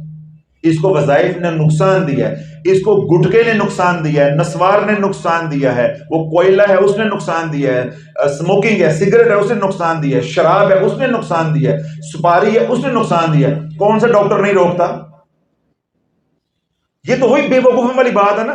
اس سگریٹ کی ڈبی پہ لکھا ہوتا ہے سگریٹ مضر صحت ہے, تو بندہ سینہ تان کے کھڑا ہو جائے وزارت صحت کے دفتر کے پاس جا کے, اور تو کون ہوتا ہے پیسے میرے ہیں, تو کون ہوتا ہے نا, پاگل ہی کہیں گے نا. تو اللہ والو یہ وہ مخلوق ہے جس سے میرا اللہ روٹھا ہوا ہے. پھر یہ اپنی توانائیاں کس پہ لگاتے ہیں؟ حوالے ڈھونڈنے کے اوپر. حوالہ دے دو, یہ کتنے لکھے آئے, یہ حدیث ضعیف ہے, یہ حدیث متفق علیہ نہیں ہے, یہ فلاں ہے, یہ فلاں ہے. اور ان کے گمراہ ہونے کی اور ان کے وقت کا ضیاع ہونے کی اور ان کے اوپر شیطان کے مسلط ہونے کی میں آپ کو ایک دلیل دیتا ہوں. اور اللہ دعا کرے اللہ ہم سب کو اس سے محفوظ رکھے, امت کو محفوظ رکھے. اللہ جب اللہ ناراض ہو جاتا ہے تو اللہ کا جب رحمت کا نظام ہٹتا ہے تو شیطان ایسے جو ذہین لوگ ہوتے ہیں ان کو لایانی کاموں پہ لگا دیتا ہے. کن کاموں پہ لگا دیتا ہے؟ لایانی. میں ایک دو فکرے کہہ کے تو یہ موضوع جو ختم کرتا ہوں. سوشل میڈیا کے اوپر خصوصی طور پہ یوٹیوب کے اوپر قادیانیوں کے بیانات, ان کے علماء کے بیانات بھی پڑھے, اہل تشیع کے بھی پڑھے, اہل حدیث کے بھی پڑھے, دیوبند حضرات کے بھی پڑھے, اہل سنت کے بھی پڑھے ہیں, پھرلو مال بھی پڑھا ہوا ہے, جن کو استنجا کرنا بھی سنت کے مطابق نہیں آتا وہ بھی بیانات کر رہے ہیں, ان کے بھی پڑھے. سب کچھ پڑھے. الحمدللہ ثم الحمدللہ آپ میں سے کوئی مرزئی نہیں ہے. آپ میں سے کبھی کسی نے مرزئی کا بیان سنا ہے؟